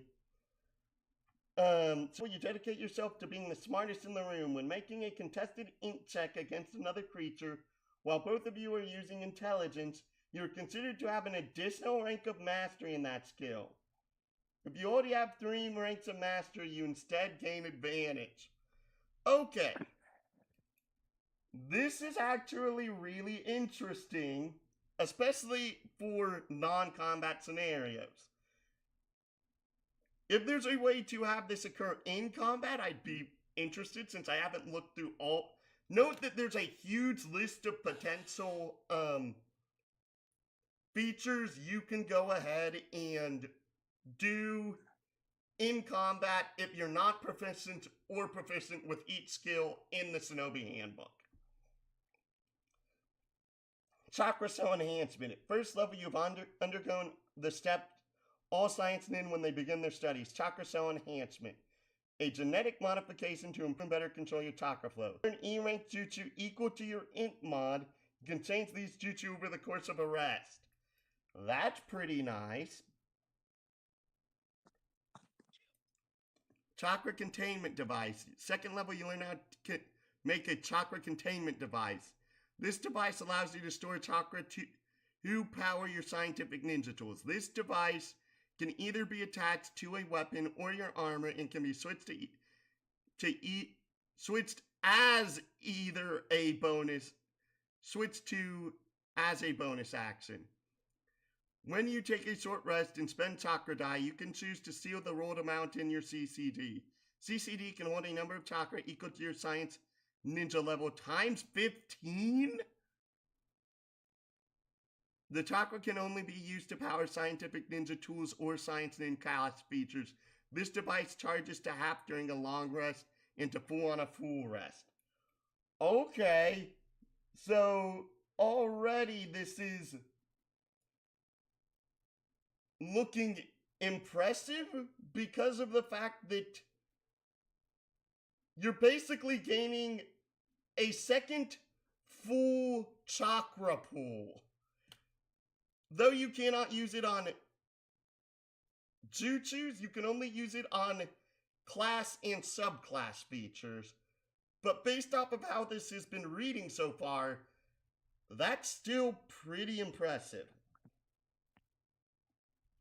At second level, you gain the knowledge on how to build scientific ninja tools. These tools are a step above what a normal ninja can create, and as such can take a lot of mental process to accomplish. You gain a number of creation points as shown as the Science Nin table. Science Ninja tools can be created, upgraded, and replaced during a long rest. So, you start out at 4 at second level, and you increase by 2 every single level to a maximum of 40. Each has a creation point cost, and it takes up and a CCD chakra drain that must be spent to activate it. If a tool has prerequisites, you must meet them to install it. However, you only need to pay the difference in the creation point cost. You can install the modification when you meet the prerequisites. Third level, you get your subclass. 3rd, 6th, 9th, 14th, 17th, and 20th. Another church capstone class.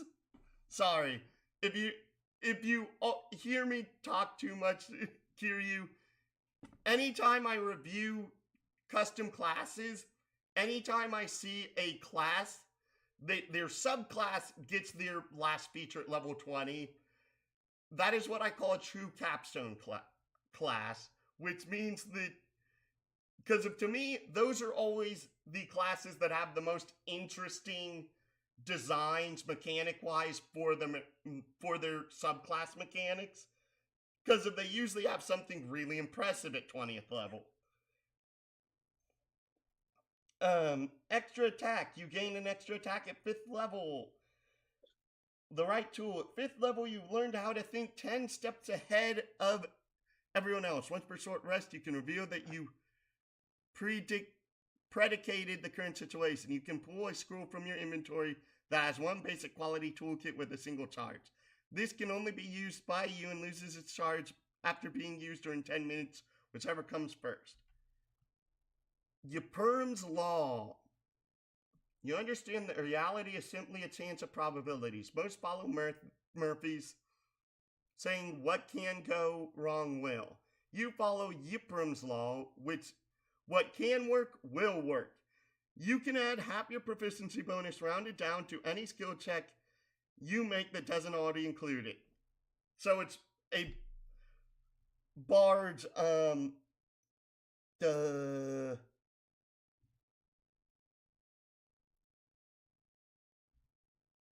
I forgot the name of it. Bloody Drac.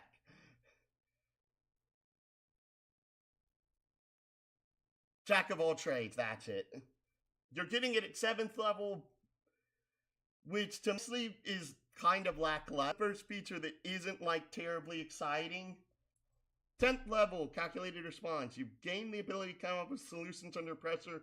When you or another creature you can see within 30 feet of you makes a skill check or saving throw, you can use your reaction to add your int mod to the roll. Level 15, you can also use this feature to subtract your int mod from an enemy creature's skill check or saving throw. You can use this feature a number of times equal to your int mod minimum of once. You gain all expended uses when you finish a long rest. Okay, this is something this class gets at like 2nd level, that they're giving it 10th, that I honestly cannot say that I hate this, mainly because of this is a feature that I love on the Scholar. I love it here. At 11th level, that should be begin, not being. Typo. Your tools with better tools. You can select one scientific tool or creation point at cost 8 or lower. Selected tools then attach to one weapon or armor of your choice. Twice per long rest, the holder of this weapon or wearer of the armor can use the tool as if wielded. You're just getting comfortable. I'm just kind of laying on a beanbag chair with my dang puppies. At no chakra cost. You can have any number of infused tools equal to your int mod. During a long rest, you can switch the scientific ninja tool or reattach it to a new weapon or armor. This is amazing. This is basically the ultimate team player feature. Because of note that this isn't just like when it says twice per long rest, this means twice per long rest per infused tool you make. Meaning that if your int modifier is 6, which at 11th level it could easily be 6 at that point, that means you have 6 tools that any of your allies can realistically use twice per long rest. That's a honestly huge benefit. That is a huge benefit. And I'm always a fan of a class that ends up basically sharing their features and lets others do what they do a little bit and helps them out in their game plan as well. Mixed studies. At 18th level, you expand your field of study to encompass another inquiry. You gain the third level features of another subclass. You cannot select the one you chose at third level. Okay. Okay. Okay. That I was not expecting. Whew. Okay. My dryer just went off. Excuse me. I'm going to go hang up my clothes and then come back. Hopefully doing this real quick. Where's my pants? There's my pants.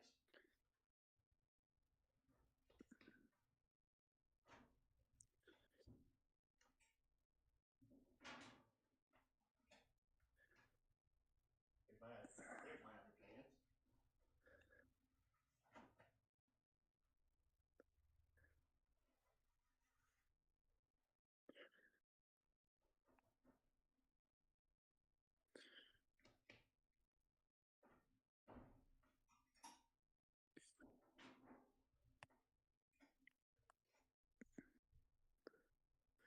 Shirt.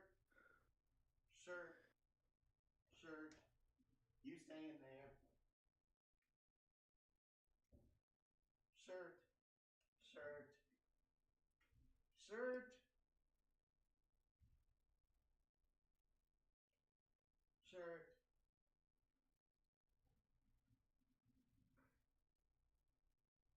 Shirt.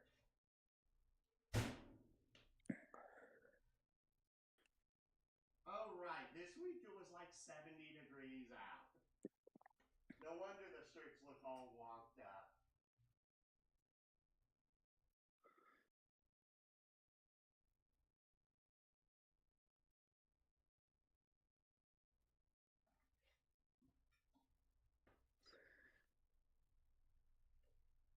This shirt first.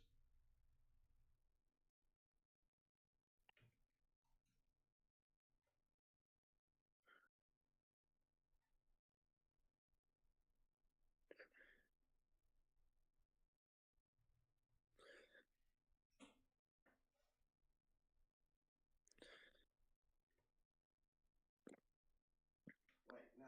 This one would go next.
This is half of it.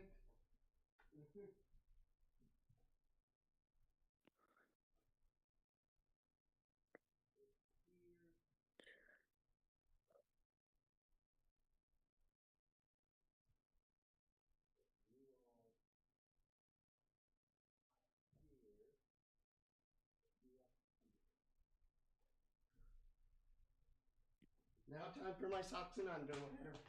Do do do do do do do.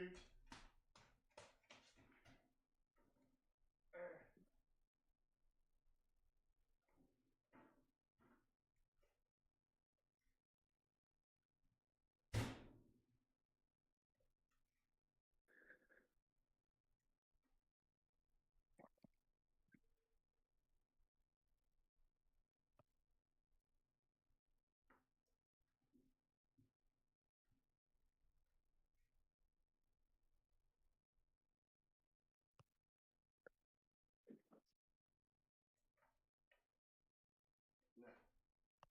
Black. Nope, that's just late. Like, wait a second.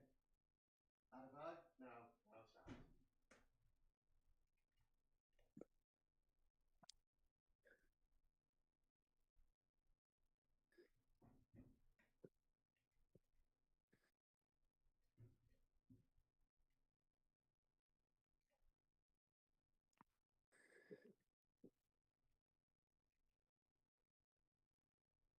Okay, where's the front of these?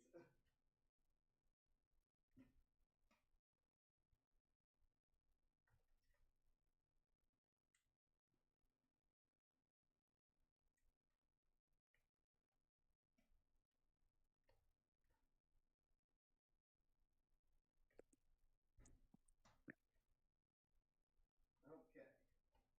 That's all of those.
Grab socks quickly.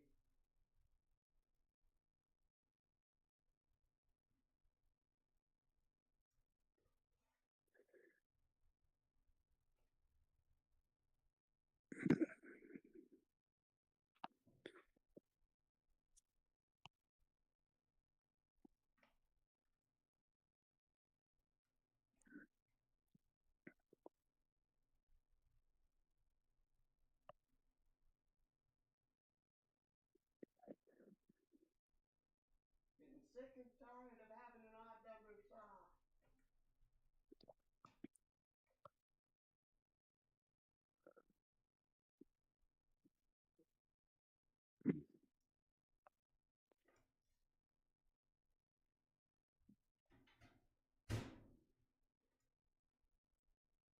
Alright, grab you. Bike off. Close door.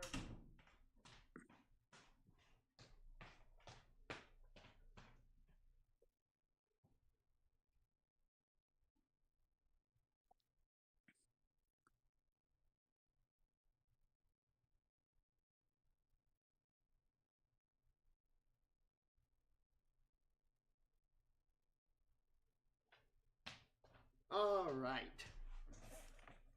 Back in my chair. I'm back. I'm back. Why do you sound miserable? Sorry about that. I didn't mean to. Alright. So, we have our first subclass here. SNB Specialist. Also called the Scientific Ninja Beast. You take this subclass at 3rd level, you gain a companion in the form of a synthetic animal of some variety. The companion has the following statistics. Armor class 10 plus prop bonus, natural armor, hit points, int mob plus your science nin level times 5. Okay. There's no parentheses here, which means it's you don't add your int mod to your science nin levels in the multiply that times 5. No, you are only multiplying your science ninja level times 5, which means that at 1st level you realistically only have it. Well, technically this would be at 3rd level, so the most that would have is 19 hit points, which isn't that great, honestly. Damage immunities to psychic and poison, resistant to acid, resistant... Don't you mean condition resistances to charmed, exhaustion, frightened, and poison? Normally those would be conditioned immunities, because if this is a construct. Normally constructs are immune to those conditions. Dark vision of 30 feet, passive perception of 7, strength of 12, dex of 14, con of 12, int of 8, wisdom of 5, charisma of 5. Artificial intelligence, scientific ninja beast is programmed to respond only to its creator. It can still perform basic functions when not commanded. It has not received any commands on a turn. It will take the dodge action. If its master is incapacitated in any way, it will choose an ally of theirs who can now use their bonus action to Bioorganic identifier. Your SMB can spend 1 minute analyzing a sample of a substance that is organic in nature, can identify what substance it is, its regional origin, and how old it is. At 15th level, you've connected your SMB to a DNA database. At DM discretion, when your SMB successfully identifies a substance's blood, it may be able to determine who the blood belongs to. If your SMB has successfully hit the creature with a melee bite attack, and it is dealt damage to the target's HP, it can automatically recognize it. Eternal Radio Link. You can issue orders to your SMB as long as you're within 1 mile of it. Bite is melee weapon attack, int mod plus your int mod plus your proc bonus to hit. Reach of 5 feet, 1 target, 1d6 plus your int mod and piercing. Damage type for this attack increases to a d8 at 9 and a d10 at 14. And this is not looking terribly,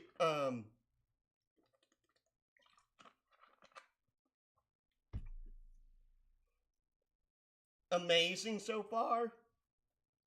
When you roll initiative, you can also choose to activate your SMB by paying 0 CCD chakra. While active, you can command your scientific ninja beast as an action or bonus action as long as your SMB can see or hear you. The SMB can take 1 action or bonus action per turn and its movement. Your SMB is proficient in 2 saving throws of your choice and uses your proc bonus. When your SMB is forced to make a saving throw, treat any negative modifiers as 0 for the saving throw. You may select an additional saving throw proficiency at 14th level. If your SMB is destroyed, you can build a new one over the course of a full rest. When you would gain an ability score increase from this class, you increase one of its ability scores by 2 and 2 other scores by 1. Your SMB has a number of d8 hit dice equal to your science nin level. That's important for short rests, but 3rd level, you gain access to special upgrades for your SMB. You can install a number of upgrades into your SMB equal to your proc bonus. That needs highlighted.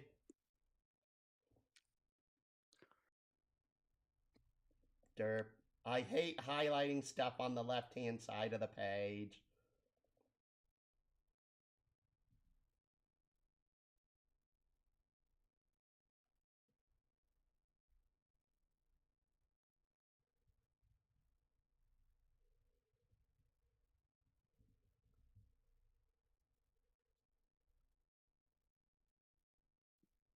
and you can install any upgrades you meet the requirements for during a long rest.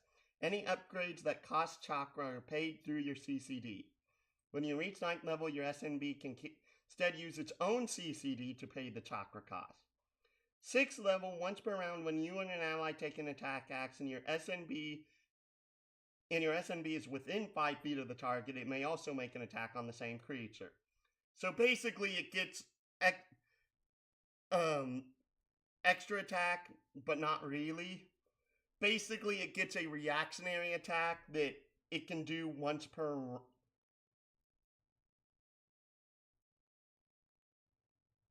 Okay, I have to double check what the term of round versus turn is in this.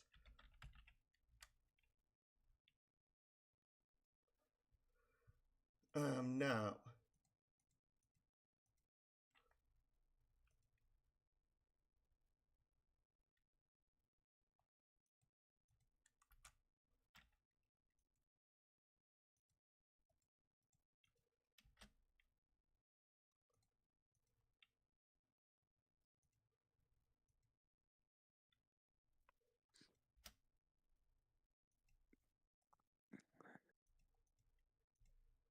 No, I just want to find the word. Okay, go up to home.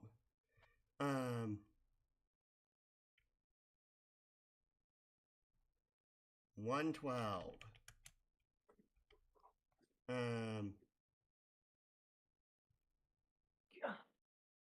The game organizes Dang it, you dang Okay.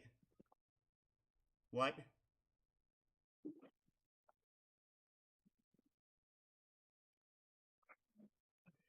Okay, a round is literally a full. Okay, they've gotten the terms of round and turn mixed up in this. Bye. Momentarily. At 6th level, you programmed your SNB, giving it a distinctive role in combat. Choose one of the following. Striker. Gains the multi-attack trait, allowing it to make 2 attacks using its natural weapons. Caster. Your SNB gains the ability to learn jutsu in a number of jutsu slots equal to 1/4 your science level rounded down. You can spend 3 weeks of downtime programming a jutsu into your SNB, and it can learn a number of jutsu equal to half your proc bonus. The highest ranked jutsu your SNB can learn is always 1 rank lower than your current highest known jutsu, as indicated in the table. Okay, that's terrible.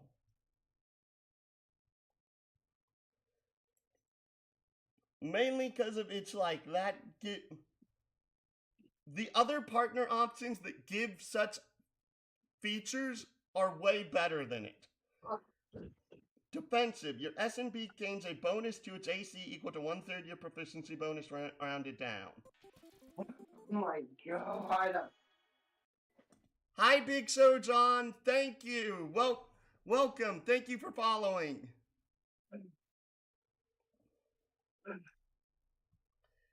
Lurker. Your SNB gains the lethal attack trait. Once per turn, your SNB. What? Kiryu, I can still hear you. Lurker, your SNB gains the lethal attack trait. Once per turn, your SNB can deal extra damage to 1 creature. That is vile. That's freaking vile. What?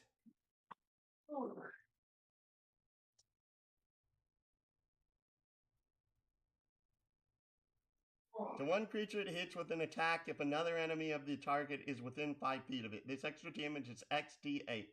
X is half your science ninja level. Eh. 9th level, you've outfitted your SNB with its own CCD. When you would regain chakra into your CCD, you may choose to instead store it into your SNB. When you're within 5 feet of your SNB, you can use a bonus action to withdraw any amount of chakra.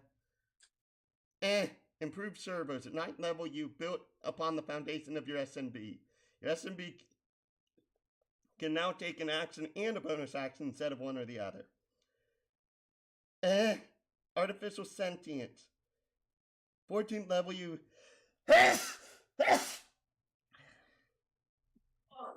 upgraded the AI in your SNB, allowing it to act on its own volition and communicate freely. It now enters initiative directly after your turn instead of you needing to command it as a bonus action.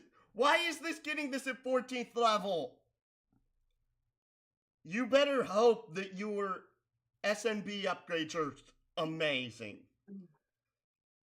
At 17th level, you have installed nano machines in your SNB that can heal its injuries. As a bonus action, your SNB can spend a number of hit die to heal itself. For each hit die spent in this way, roll the die and add your SNB's con mod to the result. When you use this ability, you can choose to spend any number of creation points you have remaining.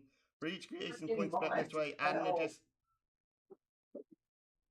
Kiryu, I don't know what's going on, and I can still hear you. Let me guess, you found a mistake one of your girls left.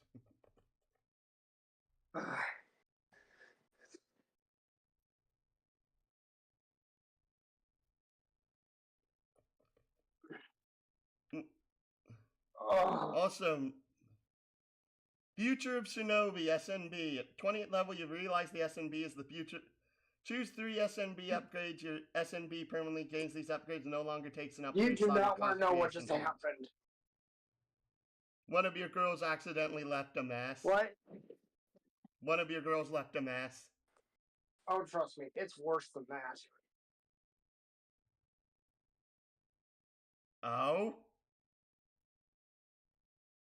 They took a shit on the floor and it was liquefied. Ew. That was sort of what I meant. Yeah. Okay. Let's go to the SNB upgrades and... Wait, what?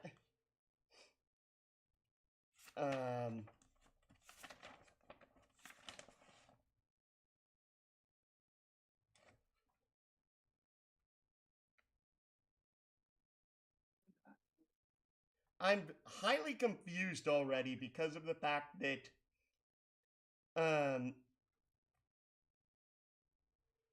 it doesn't list when certain tiers of upgrades unlock. It only tells you what their costs are, which to me is kind of weird.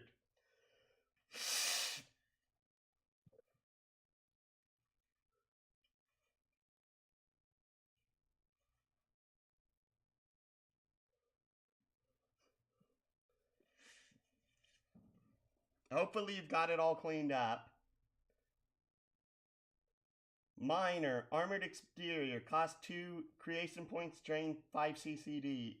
Increase the cost of activating your SNB by the CCD drain of this upgrade. You add much needed reinforcement to your SNB. Your AC calculation now begins at 12. This increases to 13 at 9th and 14 at 17th.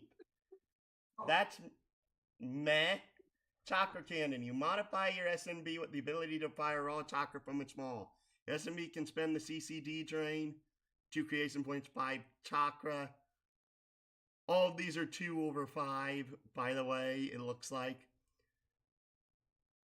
Can spend the CCD to make a range stack using a spite attack bonus against a target within 60 feet, dealing force damage equal to its spite damage. It's okay. Improved accuracy. Increase the cost of activating by the drain this upgrade. You upgrade +1 to hit, 2 at 9th, and 3 at 17th. Kunai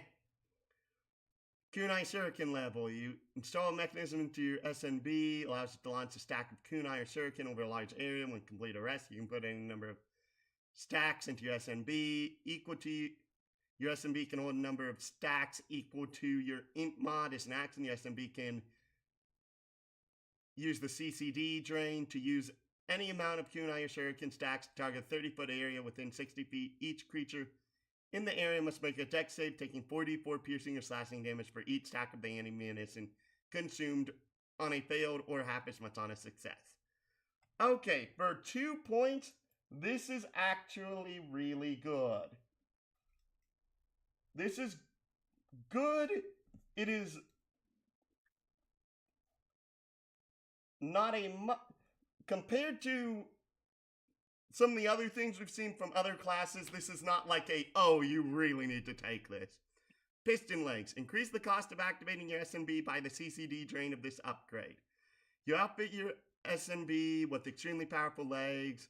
Its movement speed becomes 60 feet. Its jump distance is tripled, and your SNB can take the dash action as bonus action.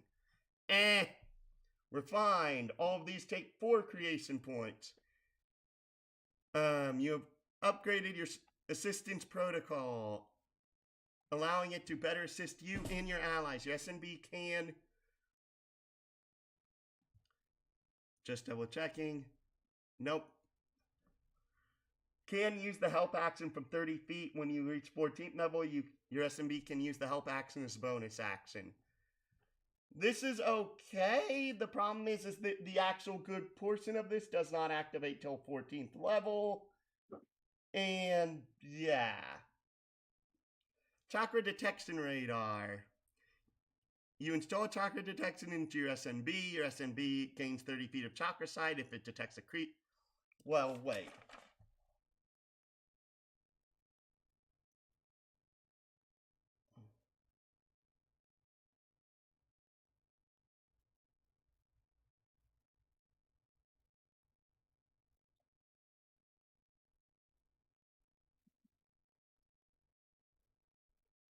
This thing...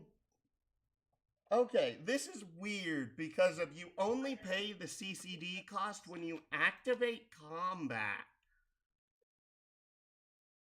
It gains 30 feet of chakra sight. If it detects a creature using the chakra sight, you are immediately notified. What? Danger radar. Come on, ladies, let's go downstairs.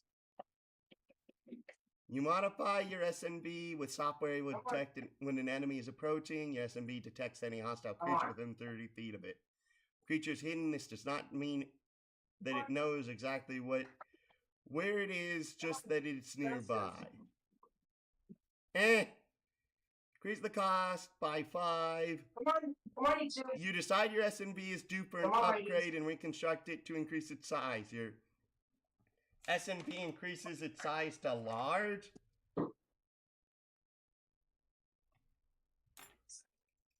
This, if there's more rules on size, can potentially be helpful, but I'm not sure because I have not seen any on it, which kind of upsets me. Kunai proof armor. Choose between BP or S. It gains resistance to chosen damage type. It gains another resistance at 9, and the final one at 14.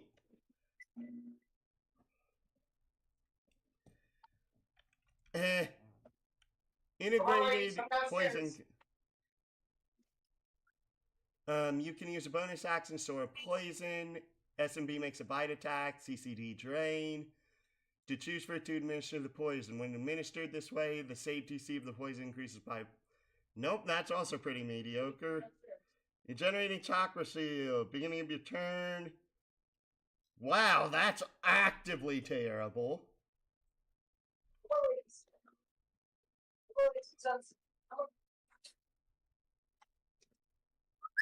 So, what that means is that it just gains, like, basically an ablative shield that if in the beginning of each turn, it gains it? Come on. Come on, baby girl. Come on, you too. Sturdy. Increase the cost of activating. You modify your SNB's chassis to resist more damage. SNB's hit points increase by an amount equal to 5 times your nin level, science level. Thereafter, your SMB gains an additional 5 HP. That's mediocre. Overcharged fangs. Your SMB can spend. They deal damage equal to 1d8.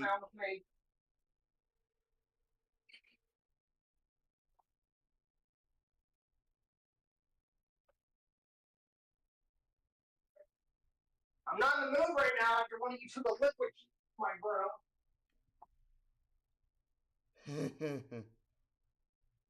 Serrated fangs. Come downstairs. What? Oh, basically this me.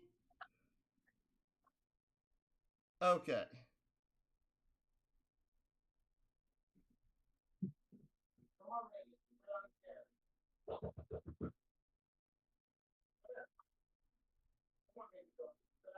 Okay, so for this one, serrated fangs is obviously the best. Because of serrated gives bleed.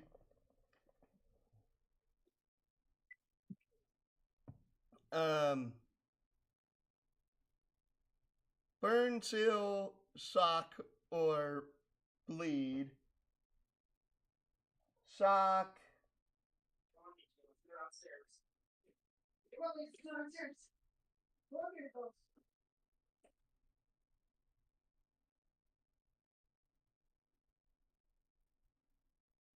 Yeah, bleed is probably the best one out of them.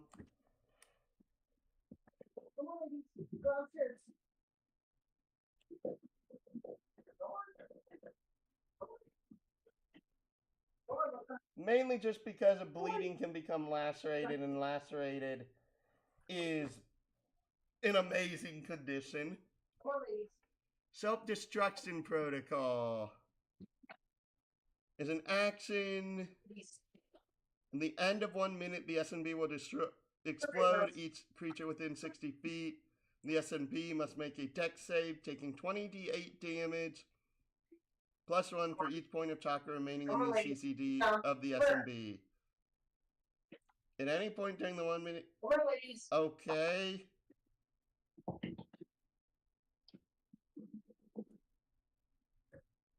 Integrated flamethrower. X. This is just great. Now they want to be difficult. Okay.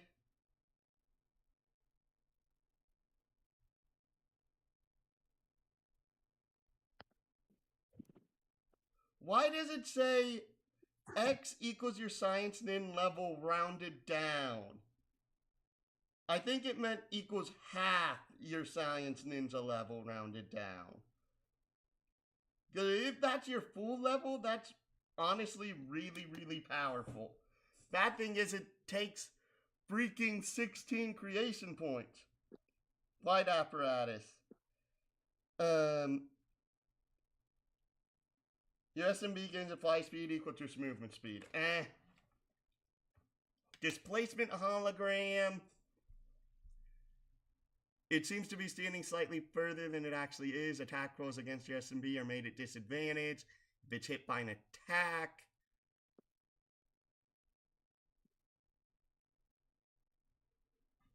It doesn't gain the benefits of this upgrade until the start of its next turn. This upgrade also doesn't function if your SMB is incapacitated. Defibrillation pulse. Oh. This is literally, if you fall unconscious, your SNP will resuscitate you to prevent you from dying. And giant size, your SNB becomes greatly increased. Your size becomes huge and it deals an additional die of damage with its bite attack. Okay, for our first subclass, I can say this is... If this is not the worst Science Ninja subclass, I will be surprised. Since this has done nothing to help. The Black Puppeteer does the SNB better than the SNB does. And I have like an hour and a half at most. Shinobi Wear, Full Metal Shinobi. You choose this subclass at 3rd level, you replace your skin of your body with flexible chakra material that allows for easier experiments. Your AC calculation while unarmored is 10 plus prop plus int. You can also spend chakra from your CCD to heal yourself as a bonus action. You heal at a rate of 10 CCD chakra to 5 health.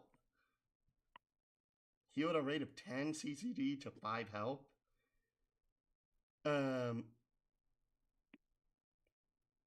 That's mediocre. Level 6, you gain resistance to either BP or S. At 9th, you choose another. And 14, you choose the last you did not choose.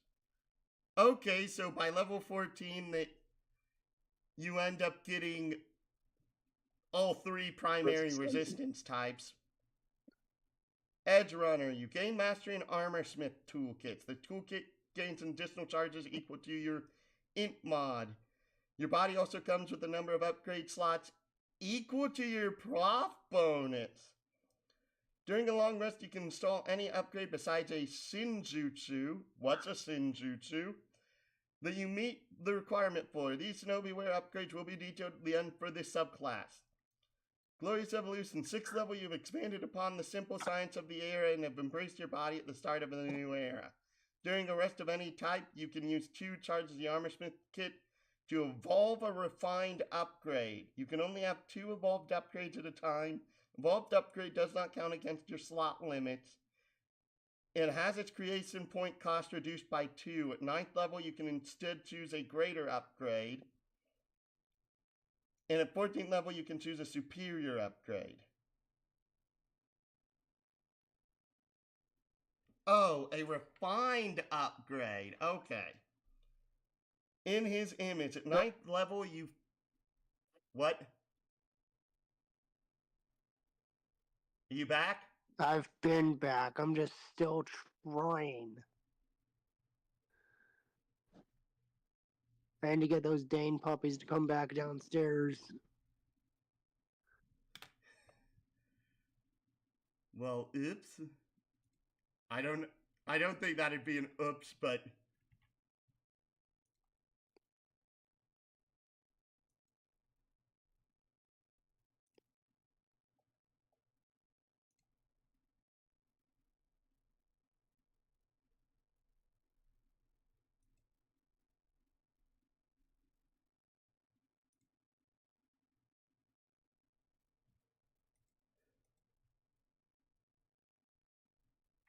Anyways, sorry.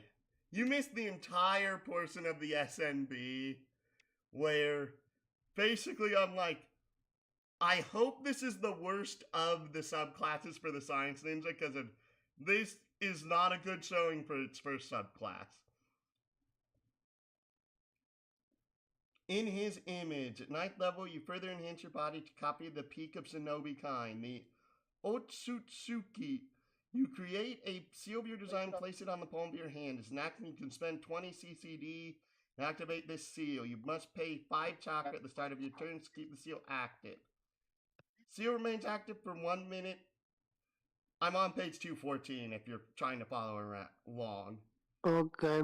For whichever comes first. While the seal is active, you gain the following benefits. Your AC of your Full Metal Shinobi AC is increased by 2. Your Jutsu attack rolls have an increased crit range of threat range of 1. Wait, all of your Jutsu attack rolls? That's pretty good. You have driven your human body to the edge of present and future. You run that edge beautifully. You gain 1 Sin Jutsu upgrade for the first time you activate this ability. You cannot change this later. You can only use the Shinjutsu while your seal is active. That's also a really good showing of a feature. Ever evolving. Beginning at 14th level, you have further upgraded your seal to always be improving, always evolving. You can spend creation points equal to the rank of an armor seal to instantly apply it to your Full Metal Shinobi armor. You can change this seal with a full turn action, including choosing no seal, to gain the creation points back and remove this seal. Also really good. Second Coming. At 17th level, you can now cast your base Shinjutsu without your seal being active. When the seal is active, you can now use your mastered Shinjutsu. Is Shinjutsu a special thing? Because this is the first time that I've seen it referenced.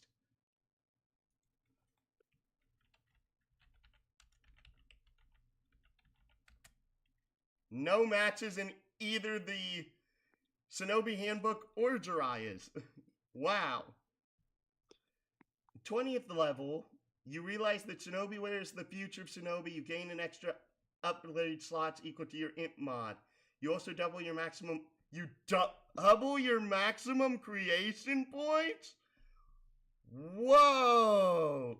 That is a excellent capstone.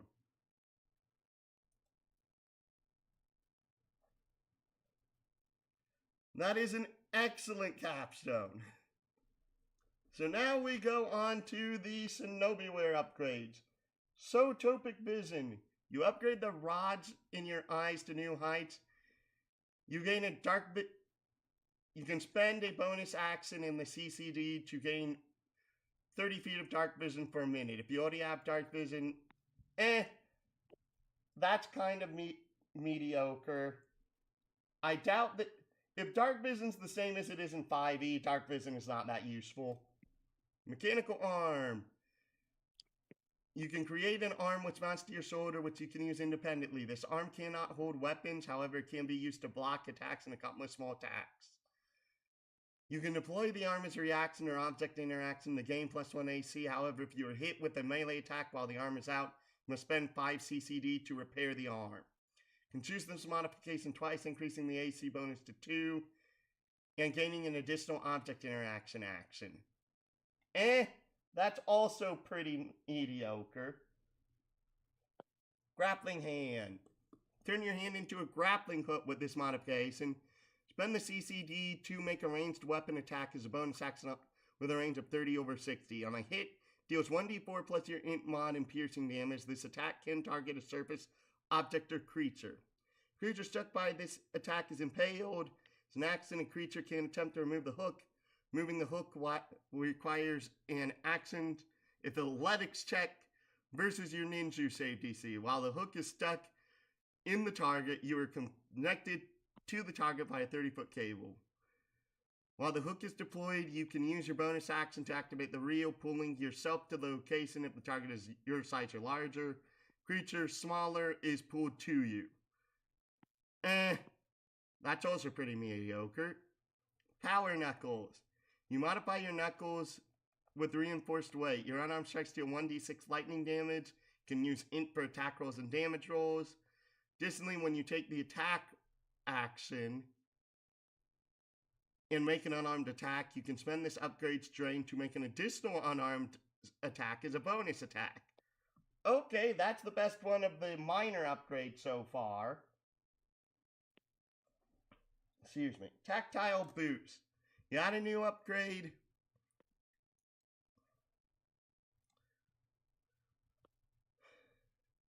Which boosts your sense of touch. As a bonus action, you can spend the drain of this feature to gain tremor sense within 20 feet of you as long as you're touching the ground. That's also really good.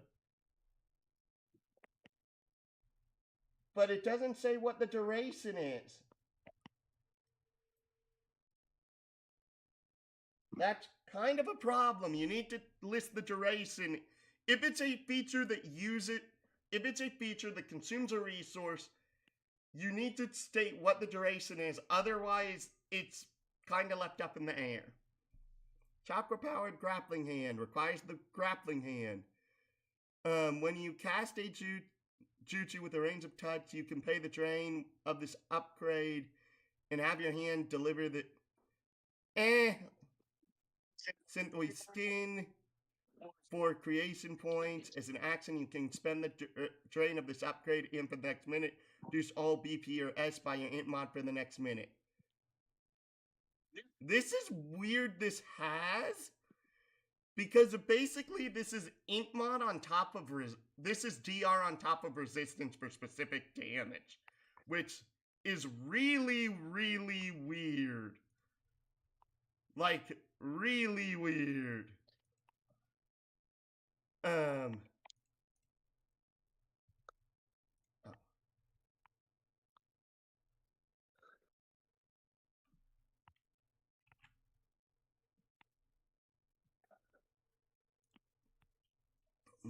Accelerated movement. When you activate this upgrade, your speed increases by 10 feet for the next minute. So and that's okay.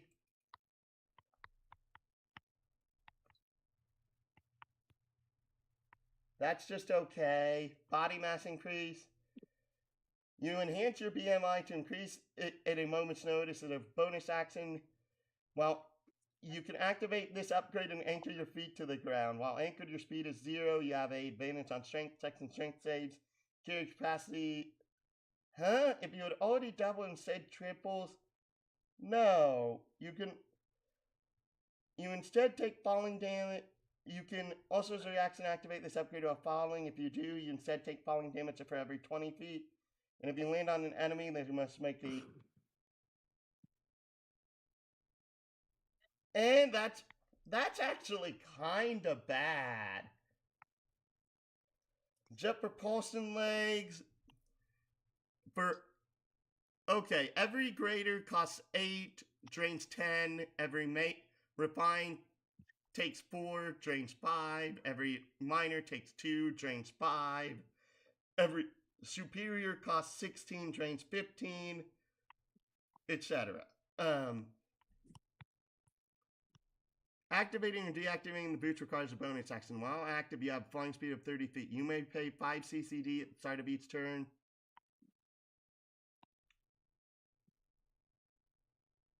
Or the flight will end. The end of the turn, the rocket boost lasts for 1 minute before. No, this is also pretty terrible. This is also pretty terrible.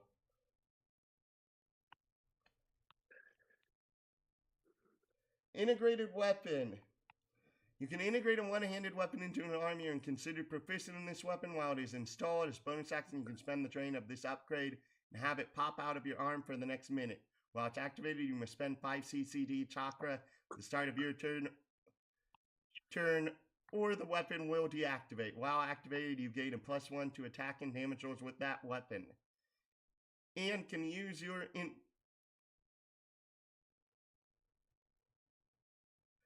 Again, that's terrible because of it asking you to pay chakra every turn while the weapon's activated. We're having another one where it is not giving a very good, showing of its features. The upgrades have been terrible. The actual features of the subclass have been great, but, these upgrades have been terrible. Microscopic scientific ninja tools. You've gone beyond the limits of shinobiware. Choose 2 scientific ninja tools of 4 creation point. Huh? Excuse me. 2 scientific Huh? What?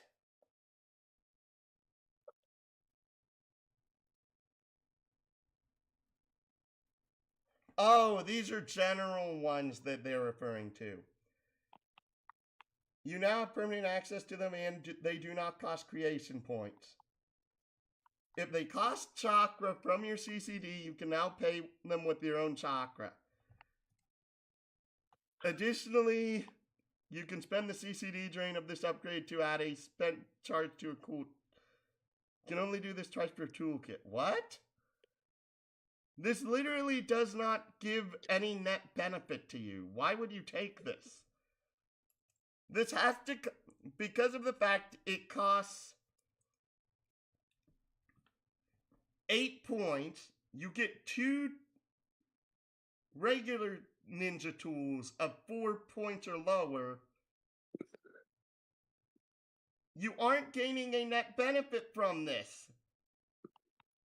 Chakra fiber barrier. You modify your Full Metal Shinobi armor block incoming damage to a razor thin barrier of chakra. As a reaction taking damage, you can activate this upgrade to reduce the damage taken by an amount of D4. That's also terrible.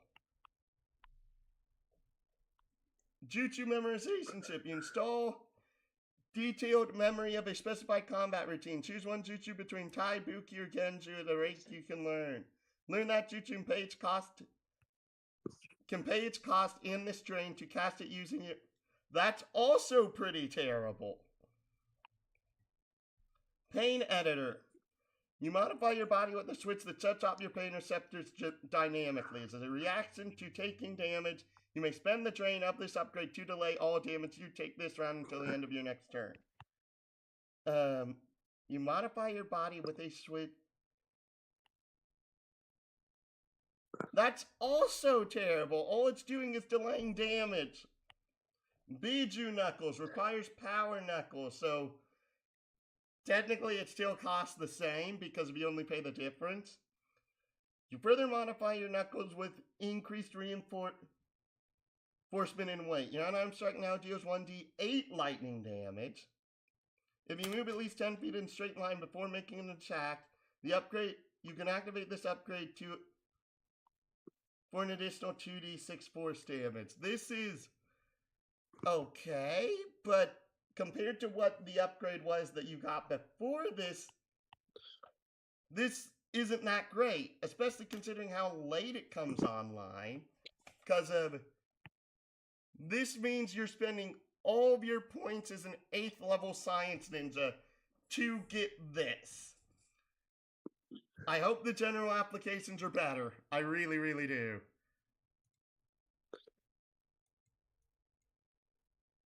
I really, really, really, really do.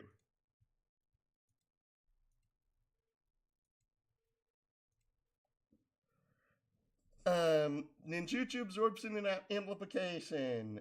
You can cast an absorbing ninjutsu with your left arm or eye. As a reaction, when you target it with a ninja, you can spend the CCD drain and initiate a class. If you win, you absorb it, negating it. You can then either immediately attack with it or using your right eye or arm, but upcast it 1 rank higher than it was cast, or add it to your jutsu list until you use it, upcasted to 1 rank higher when it was cast. You can only have 1 stored jutsu at a time, and either way, when it is cast, you pay its cost with your CCD rounded up to the nearest inner. Nope. That's terrible because if you're spending 20 CCD twice to use it. CCD Speedway Emulator. You can activate this upgrade as a bonus action. If you do, you gain an additional action this turn. At the end of your turn, you lose 2 hit dice, rolling them and losing that much current and max health until you take a full rest. Why are these terrible?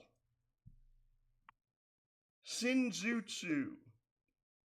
15 Senrigan, 15 CCD. Discover the world's first scientific dojutsu, Senrigan.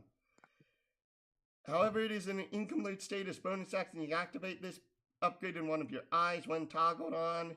For the next minute, you gain +1 to your AC, true sight for 250 feet, and have advantage on all genjutsu saving throws. Once per round, you gain an additional reaction which can only be used to take the read enemy action. Mastered. With science, you finally achieved a full Senrigan. However, it is still a pale copy of the true Shinjutsu.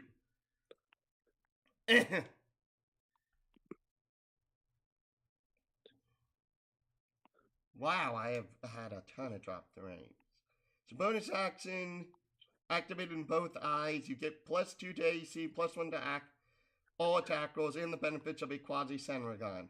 Additionally, for the duration, you are always under the effects of Kagra's Mind Eye. Once per day, you can cast Sealing Art Divination Technique. When cast this way, you cannot ask about the future, but you can ask any question about the present or the past.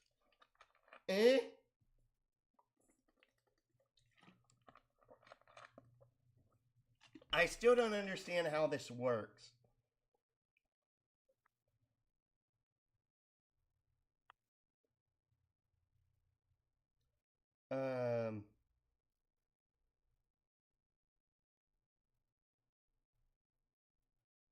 I still don't get how you're supposed to get these. Space-time claws.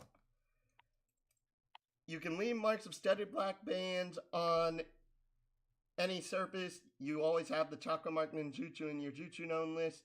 You can pay the train for this Shinju when you cast Chakra Mark to instead have your seals take the shape of black bands. You can have a number of them active at one time equal to your int mod. Black bands cannot be dispelled and last forever unless assisted by you. While creatures marked this way, while you're within 30 feet of them, you pay half the Sinju drain to cast Jutsu and attack as if you were within 5 feet of them. You can also, as a bonus action, teleport to a claw within 60 feet of you.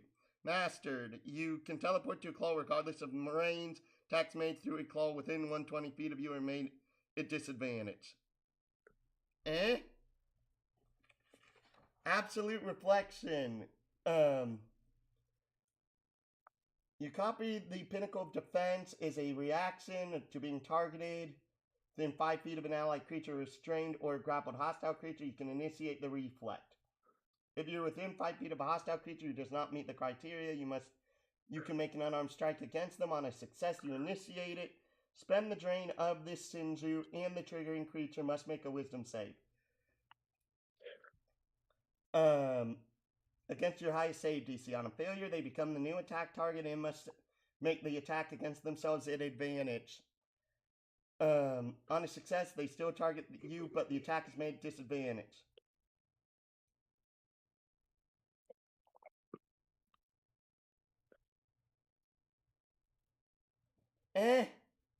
Mastered. You've mastered the ability to reflect the intentions of your foes. When a creature would fail against this Sinju, they instead automatically fail against it. When a creature would fail against it, they instead automatically hit themselves with the triggering attack. On a success, they instead roll to hit themselves at disadvantage. Sukino... I cannot pronounce this. Sukana Hikona. You exert your control over all matter within your divine chakra. When you are in an allied creature you can see makes a ranged attack roll, you can spend the drain of the Senjutsu to shrink or enlarge the attack.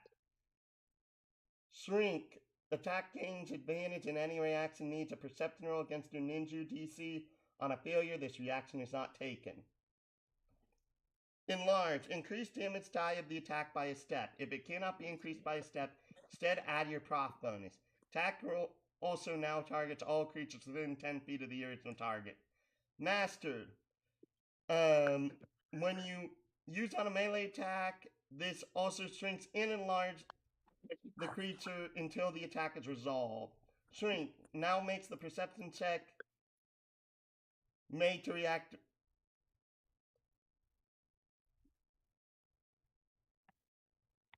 at disadvantage. Enlarge now increases by 2 steps or twice your proc bonus.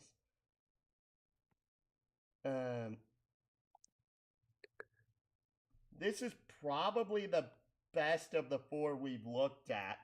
Lastly, we have Jogan. You have become aware, Jugan, whatever. Become to awaken a new Senjutsu. One that looks forward and not back. However, it is not power easily controlled. It's an action. You can spend the drain of this Senju. Attempt to peer into the future. Make an ability check against the Jugan table. The result is what happens. Mastered. You finally awaken the full power of the future and its rules. When you would use the Jugan ability, you can spend double the Senju drain to skip the roll and gain the benefits of a 25.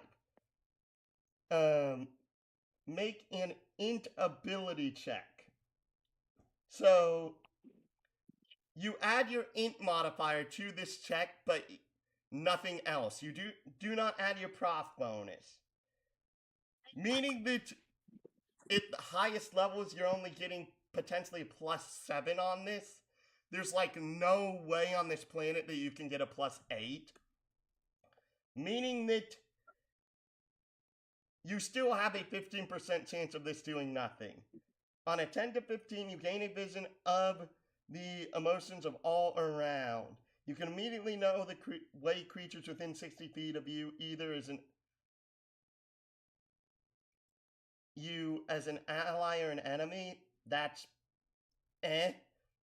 16 to 20, you gain a short glimpse into the future. For the next minute, you automatically gain the benefits of the read the enemy action. 21 to 24, the future you see is one that is further away. However, it gives you insight into the current day. You have advantage on saving throws for the next minute. And 25, you gain all the previous benefits for the next minute. Okay, this is Eh.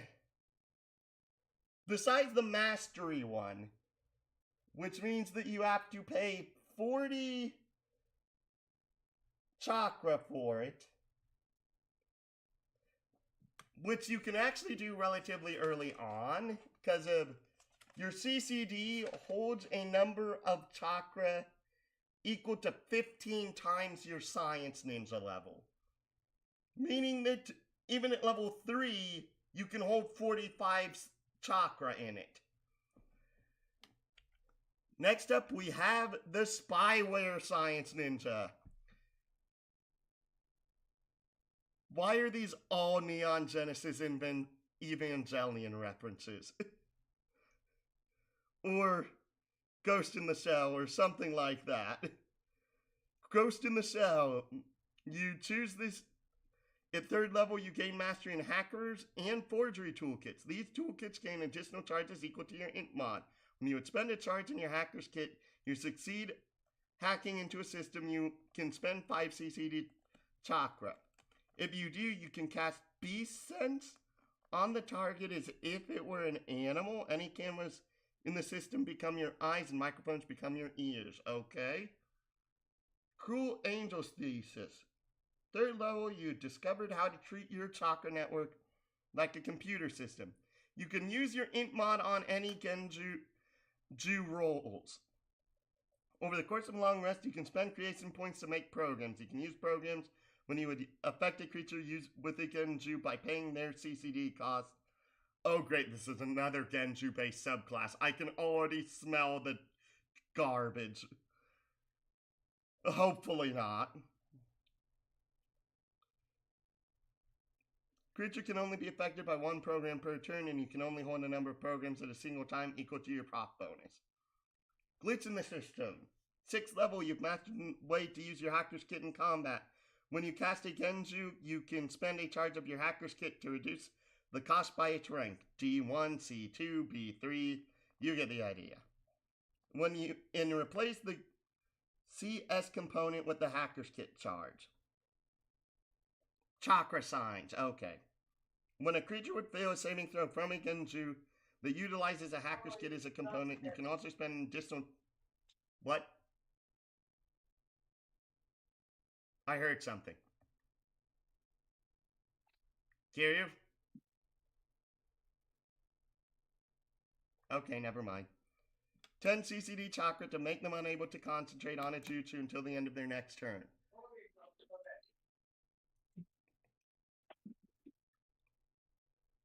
Familiar faces. Starting at 9th level, you've come to the understanding that a face is nothing but a shell.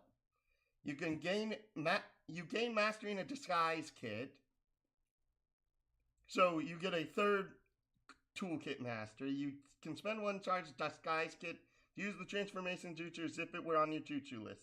Spend 5 charges to cast the advanced transformation jutsu as if it were on your jutsu list, paying 5 CCD chakra. Additionally, you mastered the perfect fusion of technology and forgery. Of course. When you would make an exquisite forgery, you can spend 2 charges of your hacker's kit and forgery kit and increase the time of 1 week of downtime. If you do, instead make a mastercraft forgery. This forgery can pass as authentic to any human eye. There is a chakra or electronic component to a security check. You can make the hacker's kit check versus the DC of the security check to have it pass as authentic. Net running. At 14th level, you learn how to reroute the chakra from the CCD into your hacker's kit. Select 1 program, and this becomes your quick hack. You always have this program prepared, and it does not count against your slot limit or creation points. 1 program, this becomes your quick hack. You can now use this program as a bonus action without using a Genju, making a Genju attack roll instead. If you would use this program while casting a Genju, you reduce its CCD cost by 5. Boltzmann Brain. Okay, so far this has been like really weird as a subclass. You've added a new subroutine to your hacker's kit. Your victim's senses become putty in your hand and you take control of their nervous system. When you cast a Genju with a Hacker's Kit, it has a casting time of an action or a bonus action.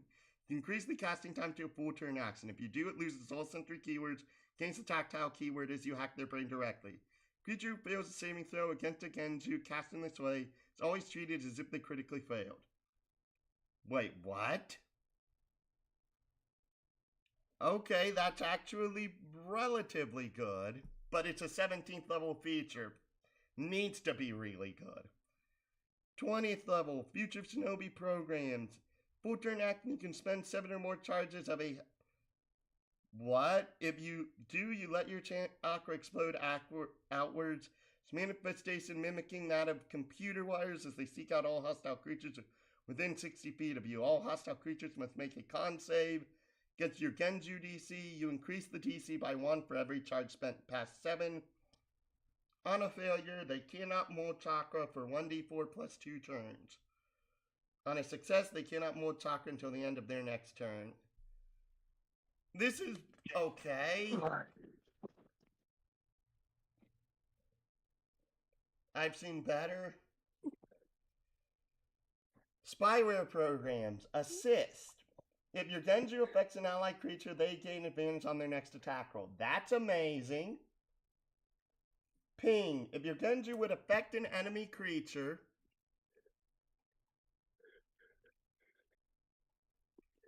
on a failure or on a hit, you learn 1 random resistance, vulnerability, or immunity they have. On a critical failure, you can choose which of the 3 you learn. That's pretty good. That is not as amazing as Assist is. Cripple movement. If your Genju would affect a single enemy creature on a failure or on a hit with a Genju attack, their movement speed is reduced by half until the end of their next turn. What?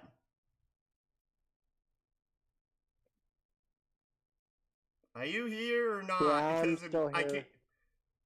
Okay, is it just that your mic is picking up like little random like bloop? Whenever you do that, that's why I'm stopping. I'm like, what? I'm just trying to get comfortable again in my dang beanbag chair. And unfortunately, the puppies were being difficult. I didn't want to come back downstairs. So I had to put them in the back in the cage for a bit. Okay. Overheat. If your Genji would affect an enemy creature on failure, at least all of these are short. On a hit with a Genju attack, they gain 1 rank of burned until the end of their next turn. On a critical failure, they gain 2 ranks of burn that lasts for its usual duration. That's also really good. Since Assist and Overheat do not overlap with each other. So, meaning that there's no problem having both of them on your character. Short Circuit. If your Genju would affect a single enemy creature on a failure or on a hit with a Genju attack, they gain 1 rank of shocked until the end of their next turn. On a critical failure, they gain 2 rank of shocked. This is also amazing because you can have one or the other. Contagion. If you would affect a single enemy creature while they have an elemental condition, on a failure or on a hit with a Genju attack, all enemy creatures within 10 feet must make a con save against your Genju DC. On a fail, they gain 1 rank of the elemental condition the target creature had of your choice. Okay, Okay. So this is weird. This is the 3rd subclass for Science Ninja. The first subclass was awful. First subclass had like no good redeeming features for it. The second subclass, the actual features of its subclass were amazing, but all of its upgrades were terrible.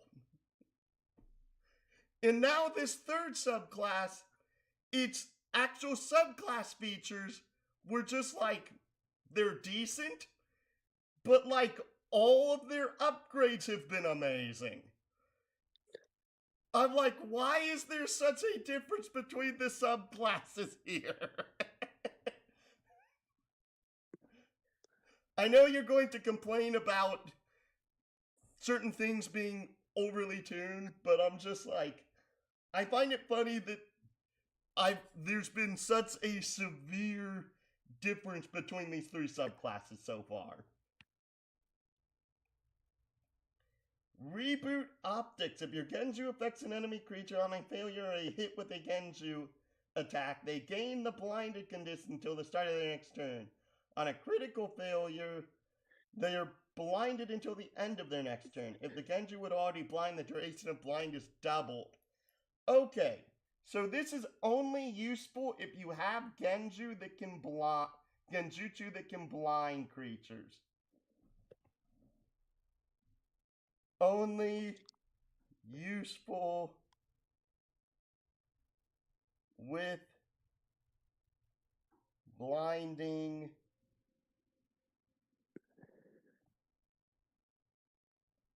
Genju. Spell Genju correctly.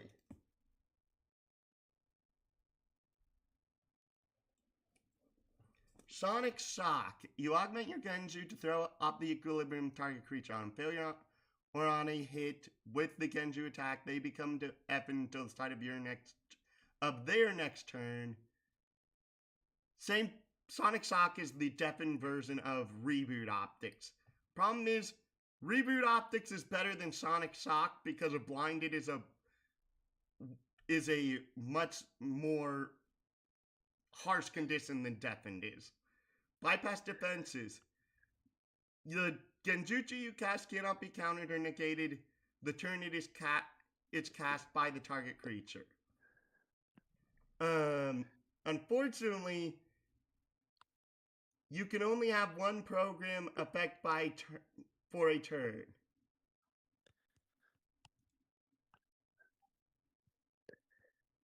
Creature can only be affected by one program per turn.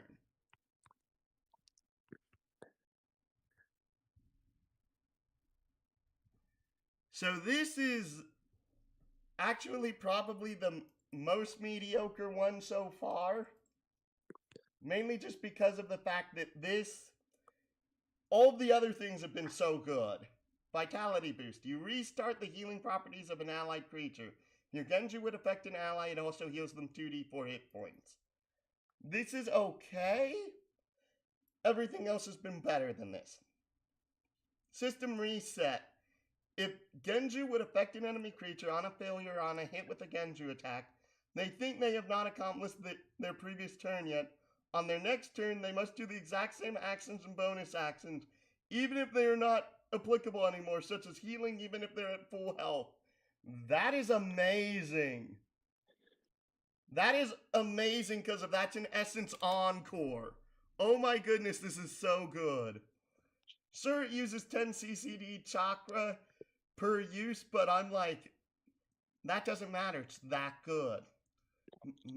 Memory wipe. If a Genju would affect an enemy creature on a failure or on a hit with a Genju attack, they suffer severe short-term memory loss. They gain a rank of Confused until the end of their next turn. On a critical hit, they gain Confused and Dazzled that last for its normal duration. Okay. If you have a way to useful for crits. If you have a way to guarantee an enemy to critically fail a Genju save, that's also amazing, but otherwise, it doesn't have that much of a use because of it's till the end of their next turn. Breach Protocol. If Genjutsu would affect an enemy creature on failure or a hit with a Genju attack, you weaken their defenses. Till the end of their next turn, they have disadvantage on the next saving throw from a jutsu you and an ally cast. On a crit failure, they also cannot gain any bonuses. Okay, we have found, like, the superstar debuffer, in my honest opinion. Like, this has so many debuffs. Sir, you are dependent on how many fights per long rest you have, but as you level up, the amount of CCD chakra you have increases by 15 each level. So eventually, it around, I'd say, level 7 to 10, unless you need to have a combat going on for like a dozen turns, you are not running out of your CCD chakra. Detonate Ninja Tool. If your Genju would affect an enemy creature on a failure or on a hit with a Genju attack, activates one random Ninja Tool, or a Ninja Tool you can see on them immediately. They are considered a hostile creature for the Ninja Tool. That's a question mark, because if I have no clue how... There's so many definitions for Ninja Tool in this. Relay Station. This is a superior upgrade, meaning it takes 16 points, meaning you can't get this till level 8. You can have the point of origin for the Genjutsu start from any ally within 30 feet of you if the Genju has a range of self instead targets the ally. Okay, for buffs that are range self that are Genju, I don't know if there are any.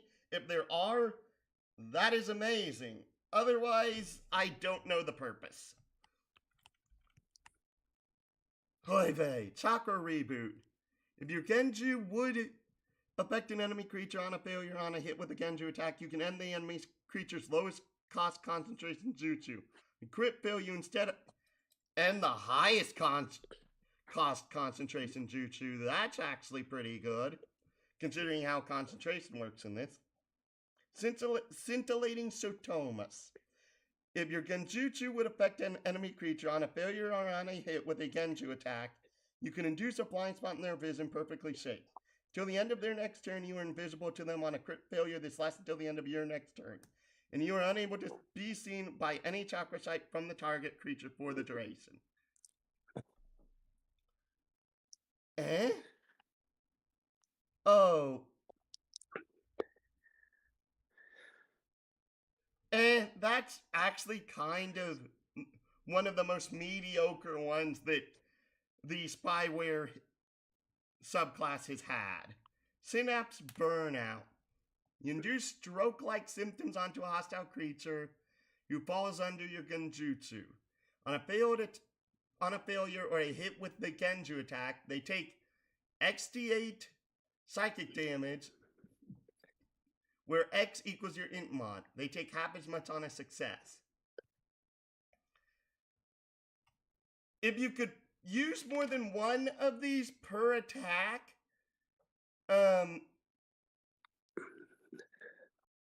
this would be a lot better, but honestly, this is like probably the worst one here, mainly since this is a minimum of 12th level, and you aren't gaining any of the way more useful lower spyware program upgrades if you're taking this.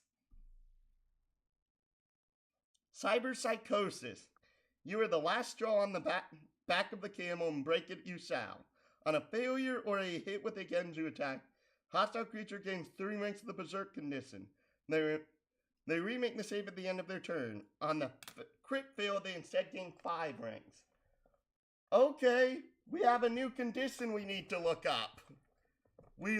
This is literally the first time a class has actually instigated the Berserk condition, believe it or not.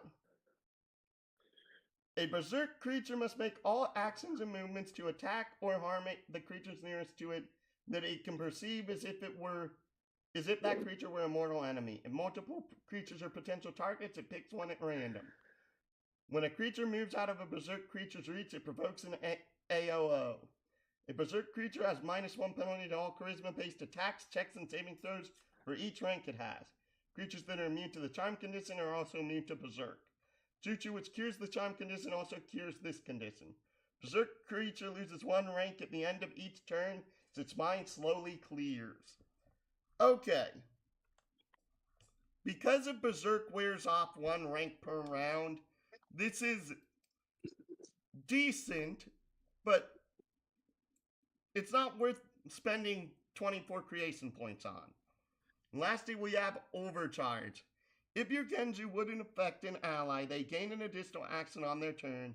If they use it, they gain a rank of exhaustion at the end of their turn. As their mind catches back up, for every additional use without a full rest, they gain an additional rank of exhaustion. Wow, thank you for giving the worst potential upgrade at the highest rank. Mainly since ranks of exhaustion are that bad. Alright, we have the Technobi.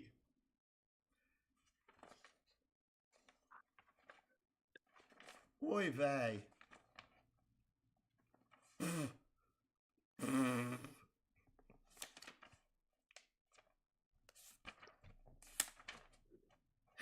No, the subclass I actually want to look at is like 4 more down the line. Technobi, the best laid trap. You gain Mastering, Demolition, and Trapper's kits. They each gain an additional charge equal to your int modifier. When you make a ninja tool with your Demolitions kit, you can spend additional charge per tool and increase the damage die and save DC by 1. When you create a trap with your Trapper's kit, you can spend an additional charge to increase the damage die and save DC by 2. When you use your wits to create unique effects, you can spend any remaining creation points to upgrade its effect with a mechanization. You can have a number of mechanizations equal to your proc bonus. These mechanizations use your ninja to save DC and require you to spend a bonus action to arm and activate, spending the CCD plan. Mechanization remains armed for 1 minute. Mechanizations are listed at the end of this subclass, and the creation points spent on the mechanization are returned once it is consumed or dismantled. This is probably the best worded set for the base upgrades that the Science Ninja subclasses have received so far. Sense. When you choose this subclass at 3rd level, you can also enhance your basic ninja tools into scientifically enhanced ninja tools or sense during a short rest. You can work on a stack of arrows, bolts, kunai, shuriken, or senbon. This stack becomes your scent. It immediately becomes a D10 stack and its damage die increases by a step. You can also use your int mod in place of dex for all weapon attacks and damage rolls using sense. Okay, this is also really good for this subclass. So the previous one was the Genju-based subclass, which outside of Sonic Genju Specialist is probably the best Genju subclass in the book. Shinobi Gauntlet. When you, at 6th level, you gain a Shinobi Gauntlet called a Kote. It allows you to instantly cast jutsu that are sealed in Kote scrolls using chakra from your CCD. Jutsu cast this way have an increased cost by the rank of the jutsu.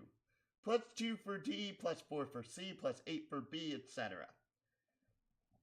Gauntlet lets you cast these sealed jutsu regardless if you can cast it or not. Jutsu cast this way cannot be upcasted. It can hold up to your int modifier scrolls at once.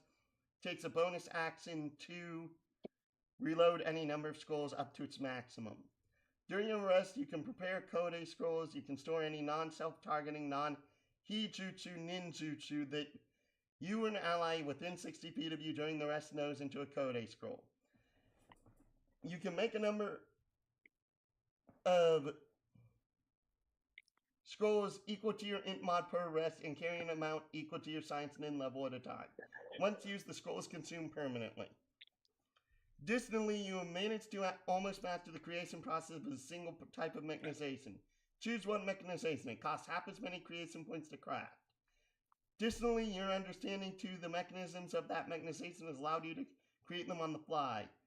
It can be created as a bonus action using any ninja tool you have in paying twice the drain of the mechanization with chakra from your CCD.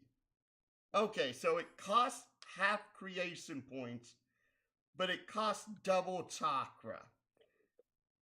I'm not sure if I like that trade-off.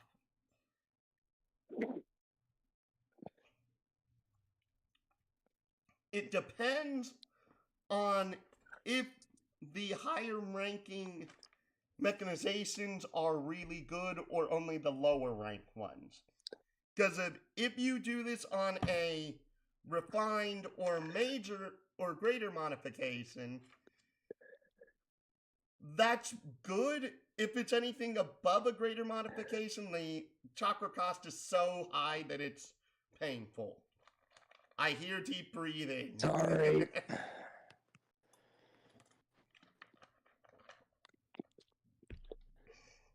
Scent tags.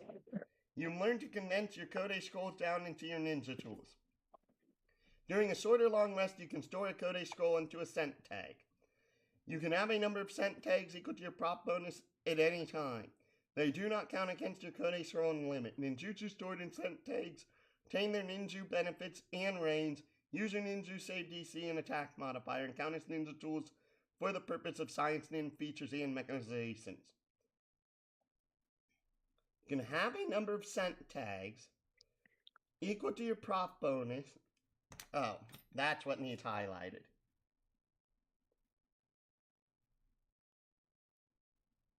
Again, I hate highlighting stuff on the left-hand side of the page.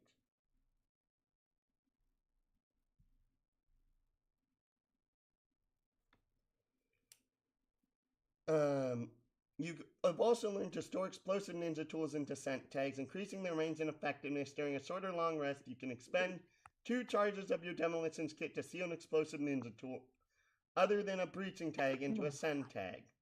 The range and DC of the scent tag is changed to that of the explosive tool and retains both effects. You also learn how to infuse ninjutsu into the traps you lay. When you are creating a trap with your trapper's kit, you can spend an additional charge and 20 CCD. If you do, you can store 1 Code scroll into the trap. A creature fails the save DC or dismantles DC of the trap also suffers the effect of the jutsu. Okay, wow. That was a lot to take in because of how much that just gave you at 9th level. So you can store your Code scrolls into your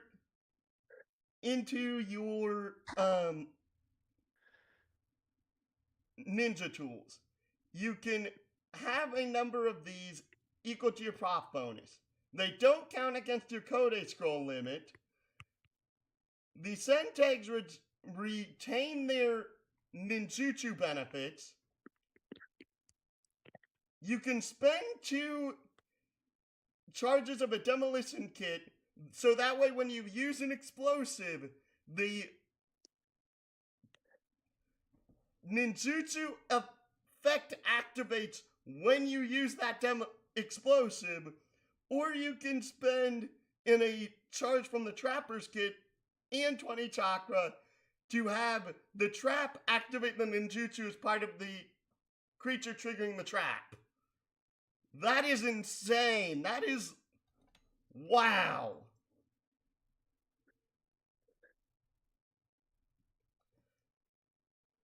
Overcharged Gauntlet. At 14th level, you can siphon more chakra from your CCD into your coat. When you cast a jutsu from your scroll, you can upcast it. However, increase the cost of the upcast by 2. When you do this, you can upcast 1 rank higher than normally allowed. If this would raise its rank above S rank, apply it at higher ranks effect again. That's probably the worst upgrade it has. Ninjutsu Enhanced Ammunition. At 17th level, you've added a new subroutine to your Code. Once returned, when you would make a weapon attack roll with one of your scents, you can also cast 1 jutsu with your Code. Its range becomes equal to your weapon's range. It uses the same attack result as the weapon's attack, but as a saving throw, it instead imposes disadvantage on a hit, but advantage on a miss. Wow, that's also a pretty good ability. So, the previous one was the debuffer. This is the, trapper. This is one that actively sets traps to cause its whole gimmick to go off. Future of Shinobi Scrolls. At 20th level, you realize Kote's future. Any jutsu you cast from the Kote now uses its original cost and upcast cost. If it requires an attack roll, you can spend 30 chakra from your CCD and gain advantage. If it requires a saving throw, you can instead invoke disadvantage. Okay, again, that is a perfect way to make a capstone feature for a true capstone class. Mwah! Blinding Array. You rig your creation to emit a blinding white light. Each creature within 30 feet must make a wisdom saving throw. Creature becomes blind until the end of their next turn on a failed save. That's terrible. Fragmentation Trigger. You design your creation to fragment and maim creatures within that are unlucky to stand near. Creatures within 10-foot radius sphere make a dex save, taking 2d8 piercing damage and suffering 1 rank of bleed on a failed save, or half as much damage and no additional effects on a successful one. Okay, this is good, but this is not like a you must take this unless there's nothing else better than it. So net deployment, you add a new component to the creation, unleashing reinforced nylon to restrain them. Creatures within 20 feet of the creation, when it detonates, must make a dex save or be tangled in the net. A larger, smaller creature who fails its save is restrained until the end of your next turn, and that has no effect on creatures that are formless or huge or larger. Creature can use its action to make an athletics check against your ninja DC, freeing itself for another creature within its reach on a success. Dealing 10 slashing damage to the net also frees the creatures without harming it, ending the effect and destroying the net. Okay, because of the last line of dealing 10 slashing damage to the net that has an AC of 15, that's awful. That is not worth your points. Caltrop Zone. You modify your creation so that it would explode into place caltrops that cover the ground. The ground is covered in 20-foot radius of caltrops. The area becomes difficult terrain. When a creature moves into the area, it takes 2d4 piercing damage for every 5 feet it travels. These caltrops last until the end of your next turn. Boo! You're spending 5 chakra to activate this. This should be at least a minute. Because if you don't have a dice that lets you have an effect that can base it off of a number of rounds, this should be a minute effect. Because of 2d4 piercing damage, unless your allies are actively dragging enemies using movement tech through the caltrops, that's bad. Hidden mechanisms. You add a layer of care to your creation, and if this is placed on a ninja tool, you increase the radius by 10 feet. If this is placed on a trap, the dismantle DC is increased by 2. This is, again, out of the minor upgrades, this is tied with Fragmentation Trigger for the best one here. Malicious Intelligence. Damage you deal with this creation adds your int modifier to the damage rolls. Boo! I realize additional damage is additional damage, but still. Electric Pulse. You add a shock device to your creation so that when it goes off, it unleashes discharge or electricity that envelops all around. Each creature within 15 feet must make a con saving throw. On a failed save, a creature takes 3d6 lightning damage and gains 1 rank of shock or half as much damage and no additional effect on a successful one. Problem! You've already given us Fragmentation Trigger. This is worse than Fragmentation Trigger. The good thing is that unlike the spyware, the Technobi can put any number of these onto a single trap. Meaning that you can have Electric Pulse and Fragmentation Trigger on the same trap. Which honestly makes it pretty good. Last Resort Trigger. You integrate a hidden trigger in your armor, allowing you to take one last person with you. As a reaction, when you're reduced to 0, you may instantly activate this tool or trap, ignoring any activation rules. Creation explodes on your body and shields you from these effects completely. Okay, this is pretty good for your refined techniques. Viral smog. You add an extra component to your creation, makes noxious gas after this creation activates, leaves behind a 15-foot radius cloud. Creatures who are in the cloud or enter it must make a con saving throw, becoming... Technically, it's envenomed on a failed save. Flashback. So, this is okay. But similarly, you already have fragmentation trigger. Unless you are stacking all of these onto one trap, these are not amazing.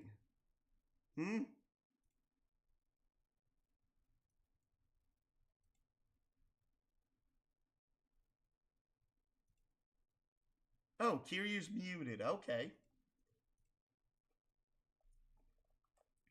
Flashbang. Creatures within 15 feet of the creation and have clear line of sight when activated must make a con save. On a failed save, they gain concussed until the start of their next turn. That means this is the worst refined upgrade that they have. Greater adhesive coating. You add a coating of adhesive to the creation. If this is applied to a ninja tool instead of a saving throw, you can make an attack roll. If this is applied to a trap, someone attempts to dismantle it and fails, they automatically fail the save DC for the trap. Okay, that's decent. That's decent. Blazing gas trigger. You add an extra trigger to your creation so that when it goes off, it also explodes in a gas that burns at the skin. Creatures who suffer the effects also take 2d12 fire damage and gain 1 rank of burn on failed save or half its much damage and no further effects on a success. Again, decent. The problem is, unless you're building like one ultimate trap for all ultimate traps, it's better to just use fragmentation trigger. The 2d8 piercing damage, just better. It is. Straight is. Since, let's see here. There is no... Unless you are just straight up immune to bleed, which we haven't even seen anything like that. Bleed is by far the best status you can inflict because of how much DOT you can do. Arctic Snap. 20-foot radius succeeds a dex save.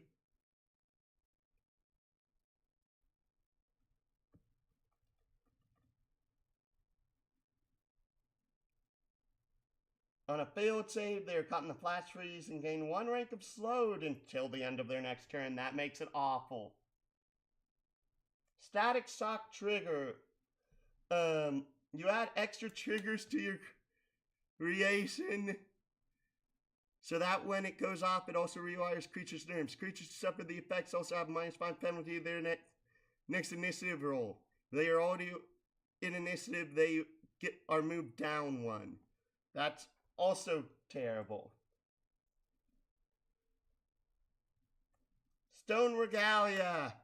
You modify your creation to weaken creatures enough that they surrender, or that dispatching them becomes a trivial task. Each creature within 15 feet must make a con save. Failed save, creature takes 8d4 bludgeoning, gains 1 rank of bruised. Okay, here's the problem. This is a superior upgrade, meaning if you're level 8, you're taking this and you aren't taking anything else. So that means you cannot add fragmentation trigger, you cannot add hidden mechanisms, you can't add electric pulse, last resort, or viral smog onto this. And though you can add all of those on one trap for only for 25 CCD. So this is kind of crummy. And even then, if you only put on like 3 of those, if you put on fragmentation trigger, hidden mechanisms, and electric pulse, or just fragmentation, electric pulse, viral smog, you're doing bleed, shock, and venom all on the same attack for the same chakra cost.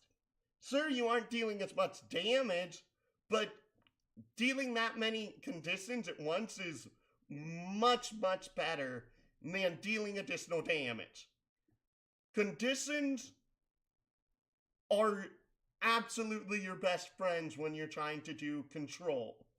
Repeater node, you add an extra trigger to your creation so that when it goes off, it immediately sets itself off again and apply the effects of this creation again. Okay, finally a high tier upgrade that is worth it. Center tag, add an extra component to your creation to mark your target. Creatures who fail the save of the creation are marked with chakra ninjutsu. Chakra mark as if casted a B rank. Supreme, eradication. You grab the tool or trap to go off in a unique X shape that is filled with burning and acidic gas. Your creation expands to fill 2 lines of acidic flames made in the X formation. These lines of flames are 10 feet thick, 90 feet long, and 30 feet tall. When the wall appears, each creature within its area must make a dex save. On a failed save, a creature takes 3d6 acid and 3d6 fire. Gains 1 rank of burned and corroded on a failed save, or half as much damage and no additional effects on a successful one. Walls continue to burn, losing 1d6 damage at the beginning of each of its turn. Okay. If this had a higher base d6, this would also be amazing. Like, if this was at least a 5d6 attack for its creation point cost, and it still did the same mechanics, sure, you'd reduce its range, but generally, it'd be infinitely better than what it is. I have to give this one a big thumbs down. Oh, right, you can't see me. And it's pointing to the ceiling again. An Event Horizon Matrix. You design your creation, pull creatures toward their demise before imploding. When the creation activates, creatures within 30-foot radius sphere must succeed a strength save to be pulled 15 feet to the epicenter. After pulling creatures in, and then explodes, forcing creatures within 15-foot radius. Make a dex save, taking 48 force damage. On a failed save, if the creature fails saving throw for 5 or more, it takes double damage. That is mediocre as all get out. The main thing you have to remember with the higher tier upgrades is that you are giving up lower tier upgrades for the higher tier ones. And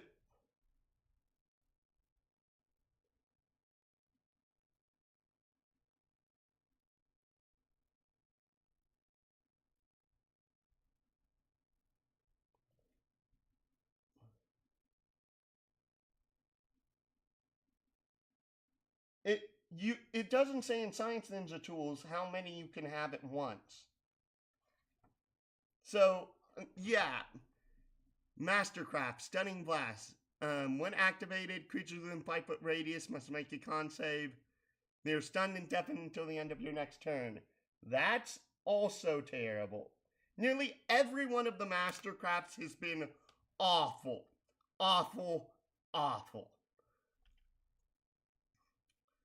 Ninjaneer, this will probably be the last one before I end this particular analysis.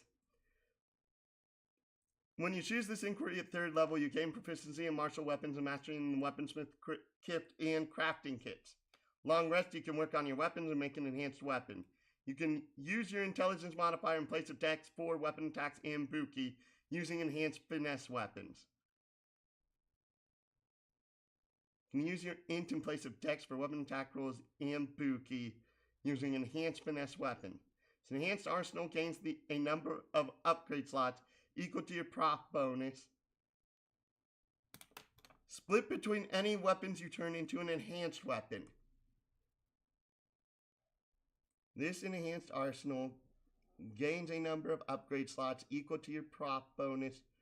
Split between any weapons you turn into an enhanced weapon. That's important. Enhanced weapons cannot be broken or damaged by any means during a long rest.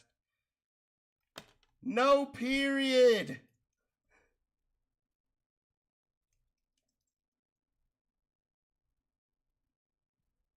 During a long rest, you can spend creation points to install an upgrade that you meet the requirements for into gear. And the modification has prerequisites, you must meet them to install it. You can install the modification at the same time that you meet its prerequisites. These upgrades will be shown in the inquiry page. A weapon to surpass. Third level, you've begun see the joy in making weapons. You can work on allies' weapons during a long rest and turn it into a perfected weapon. Perfected weapon increases its quality by 1 step and gains 1 minor modification of your choice at no creation point cost. Okay. You can only have a number of perfected weapons equal to your int mod at a single time. Okay, this is also an amazing feature. And also, I have to give the Technobi another star of approval due to its lower tier mechanizations. Defender of Tomorrow today. At 6th level, you gain the ability to enhance the weapons of your squad, targeting the damage to the weaknesses of your enemies. As a bonus action, you can spend X charges of your weapons with kit, activating an aura that extends from you to in a 60-foot radius. The aura moves with you, centered on you, and lasts for 1 minute. When you activate this aura, choose one of the following damage types: Earth, Cold, Fire, Lightning, or Wind. Each charge spent allows you to select a creature of your choice in the aura, deals an extra d10 of the chosen type when it hits with an attack. That's an amazing 6th level feature. That's just plain and simply good.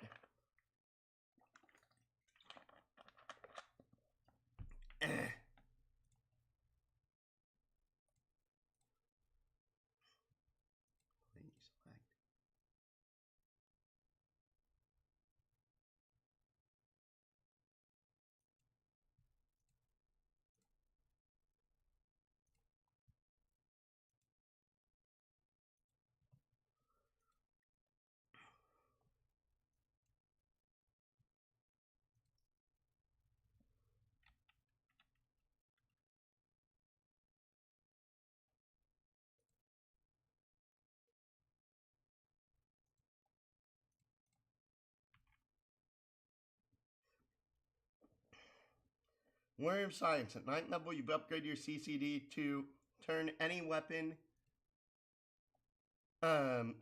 into a 1 of Legend. As an action, you can spend 20 chakra and turn an enhanced weapon you are holding into a legendary weapon. You must pay 10 CCD chakra at the start of your turn to maintain this benefit.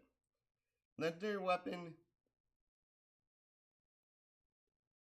gains +2 to weapon and tie attack roll.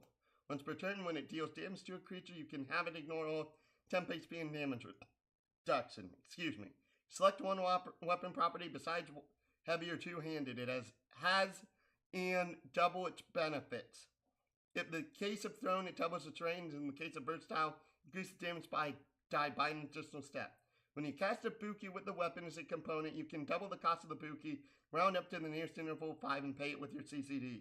If you do, the damage is converted to force. Again, really nice upgrade at 9th level.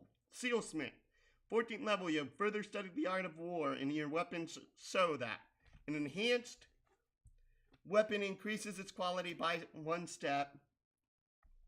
When applying a weapon,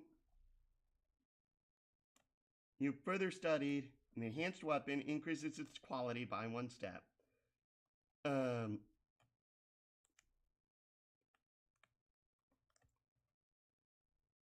When applying a weapon seal to an enhanced weapon, you spend creation points equal to its rank, -2, refined is 4, greater is 8, to apply it in a single week of downtime. You can remove the seal to regain the creation points. Huh? Kinetic Overflow. 17th level, you've added a new subroutine to your CCD. Your enhanced weapons gain a new special property.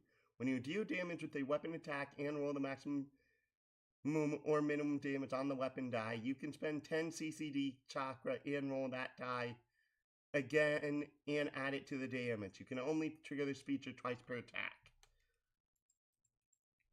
Okay, that's an okay feature for 17th level, but it's not amazing. Trigger of Shinobi, future Shinobi weapons. You gain additional at 20th level, you gain additional upgrade slots for your enhanced arsenal equal to your int modifier. Your enhanced weapons add your proficiency bonus to all damage rolls. Your legendary weapons add twice your proficiency bonus to all damage rolls. Perfected weapons add your int modifier to all damage rolls. This is also pretty good for a capstone feature. Chakra Blast. You modify your weapon. The weapon uses your int modifier for its attacks and damage. It deals 1d6 int modifier force damage on a hit. Its normal range of 30 over 120. You must spend the CCD for each attack. So no, that is terrible. Camouflage Protocol. You install a cloaking device in your modified weapon. As an action, you can activate this device to cast body camouflage on yourself. I have looked at this. Basically, you get +4 to all stealth checks.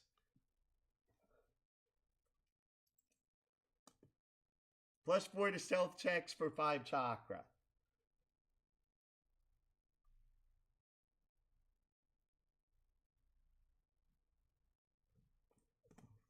So that is helpful, but it is not an end-all be-all. So I'm giving this a asterisk. Chain hilt. You install an expandable hilt on your modified weapon. If it is a melee weapon, it extends its range by 5 feet. If it's thrown, it gains the returning property. If it's ranged, it gains 30 feet to its long range. Okay. This is good for melee only.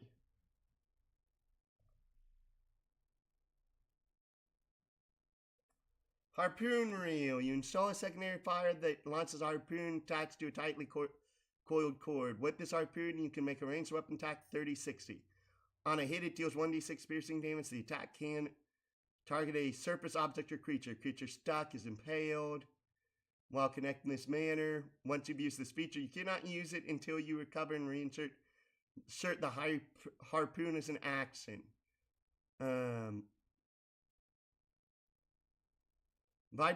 This is very mediocre. This is mediocre. Vibro Steel Edge. You replace the metal in your weapon with pure chakra alloy that vibrates at a supersonic speed when it's powered on. As an action or a bonus action, you can activate the weapon. While it's active, you can increase your critical threat range with the weapon attacks by 1.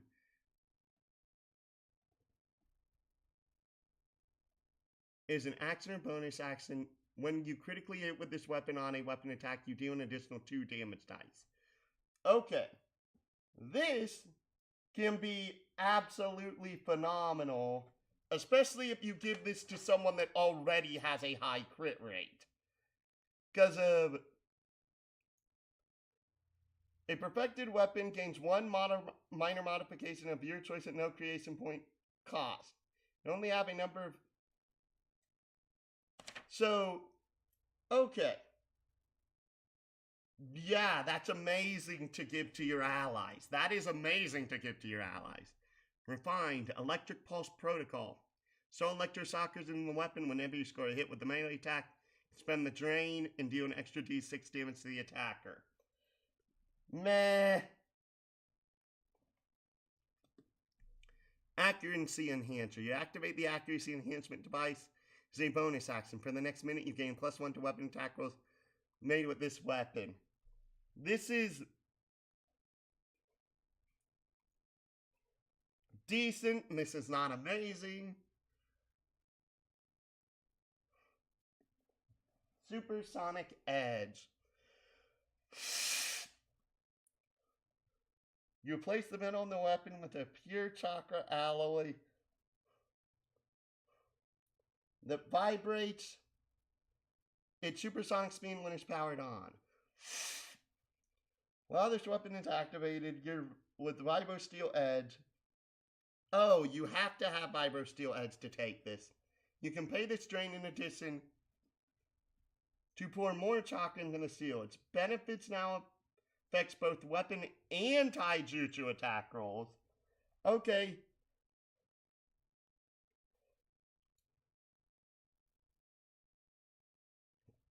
Enhanced frame. You install a new frame into the weapon as part of rolling initiative or as a bonus action. You can activate this upgrade, removing the heavy property from the weapon from the... What?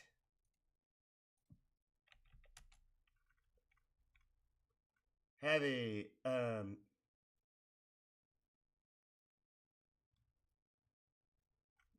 Huh?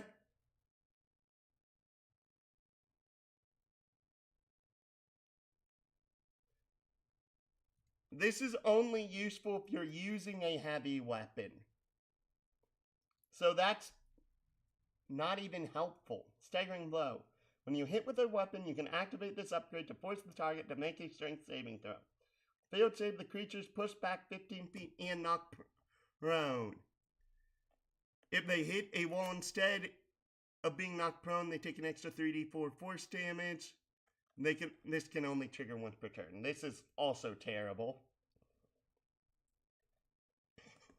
Artificial Intelligence. When you make a weapon attack roll with this weapon, you can spend the drain to gain advantage as your AI takes the help action. That's actually pretty neat. Chakra Saber Weapon. You place a striking person weapon with a device that forms the weapon with your own chakra. To activate the weapon, take a bonus action. You must spend half the drain at the start of your turn to keep the weapon activated. The weapon deals an additional die of damage, and all damage it deals is now considered force damage. That's also pretty good. Sonic Strike. You pack an extra power once per turn. When you hit with the weapon, you can spend 10 CCD to deal an additional D8 damage. If you do so, the weapon makes a loud boom, which can be heard 100 feet away. If you're hidden next to the melee, no, this is terrible. Boo! Double weapon. You add extra blade to a tool of war. After all, death comes in pairs. Bonus action, pay the drain cost, and your weapon gains double property for the next minute. Double property.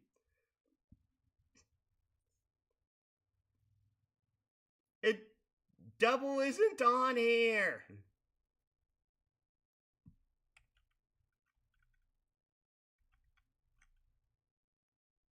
Yeah, nope. Huh. For the next minute, a weapon with this property can be used one or two hands. Like a versatile weapon, however, its two-handed die is a one lower than its single-handed die. Once per turn, when you make a weapon attack with double weapon, you can make an additional attack. Its double die is a part of the same action. It's also considered two different weapons for two-weapon fighting. This is also pretty crummy. Superior Chakra Weapon. You have enhanced your Chakra Saber far beyond its limits. While a Chakra Saber weapon is active, you can activate this upgrade to make it a superior for the next minute as an object interaction. You have to pay 25 CCD for this. While it is superior, it ignores DR and temp HP from armor and jutsu sources. While this is active, you increase CCD drain at the start of your turn. What? Yeah, no, this is terrible. Split weapon. Modify your weapon to split into two light weapons with the same properties, seals, and enhancements as the original, however, both of their die are one step lower than the original. You can split the weapon for the next minute as bonus action by paying the drain cost. Okay. This one can be useful depending on the weapon you have. Penetrating point. When you make a ranged weapon attack, you can pay drain to make it a penetrating attack. All enemies of 5 feet 5-foot wide line between you and the normal range of the weapon become the target of the ranged weapon attack. Usually, ranged weapons help for stealth builds, but I'm like, I don't know how useful that'd be here. Supreme, Hidden Blade. Modify your weapon becomes hidden to the untrained. Weapon gains the hidden property. Hidden property isn't that useful. As a part of initiative, you can activate this upgrade, and when you do for the next D4 turns, it means it cannot react to your weapon in tie attacks you make with the weapon without a perception check greater than the attack roll. This is mediocre for when you get it.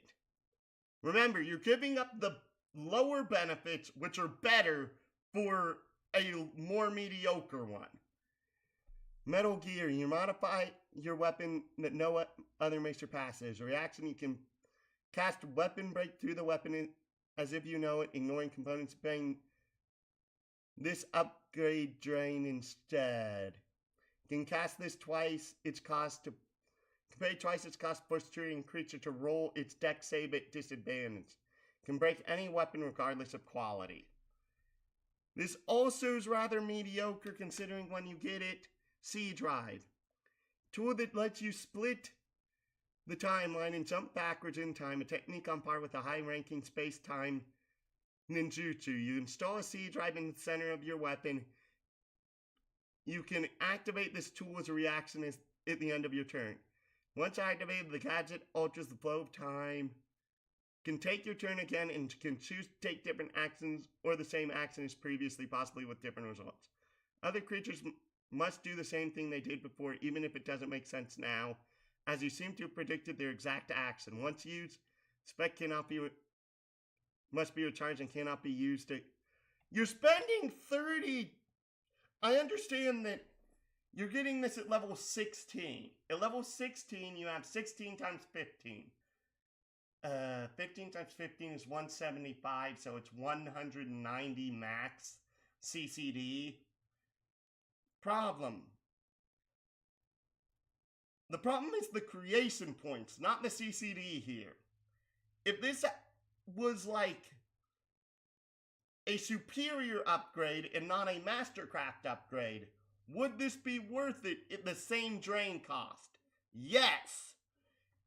But at the level of Mastercraft, no, it's not.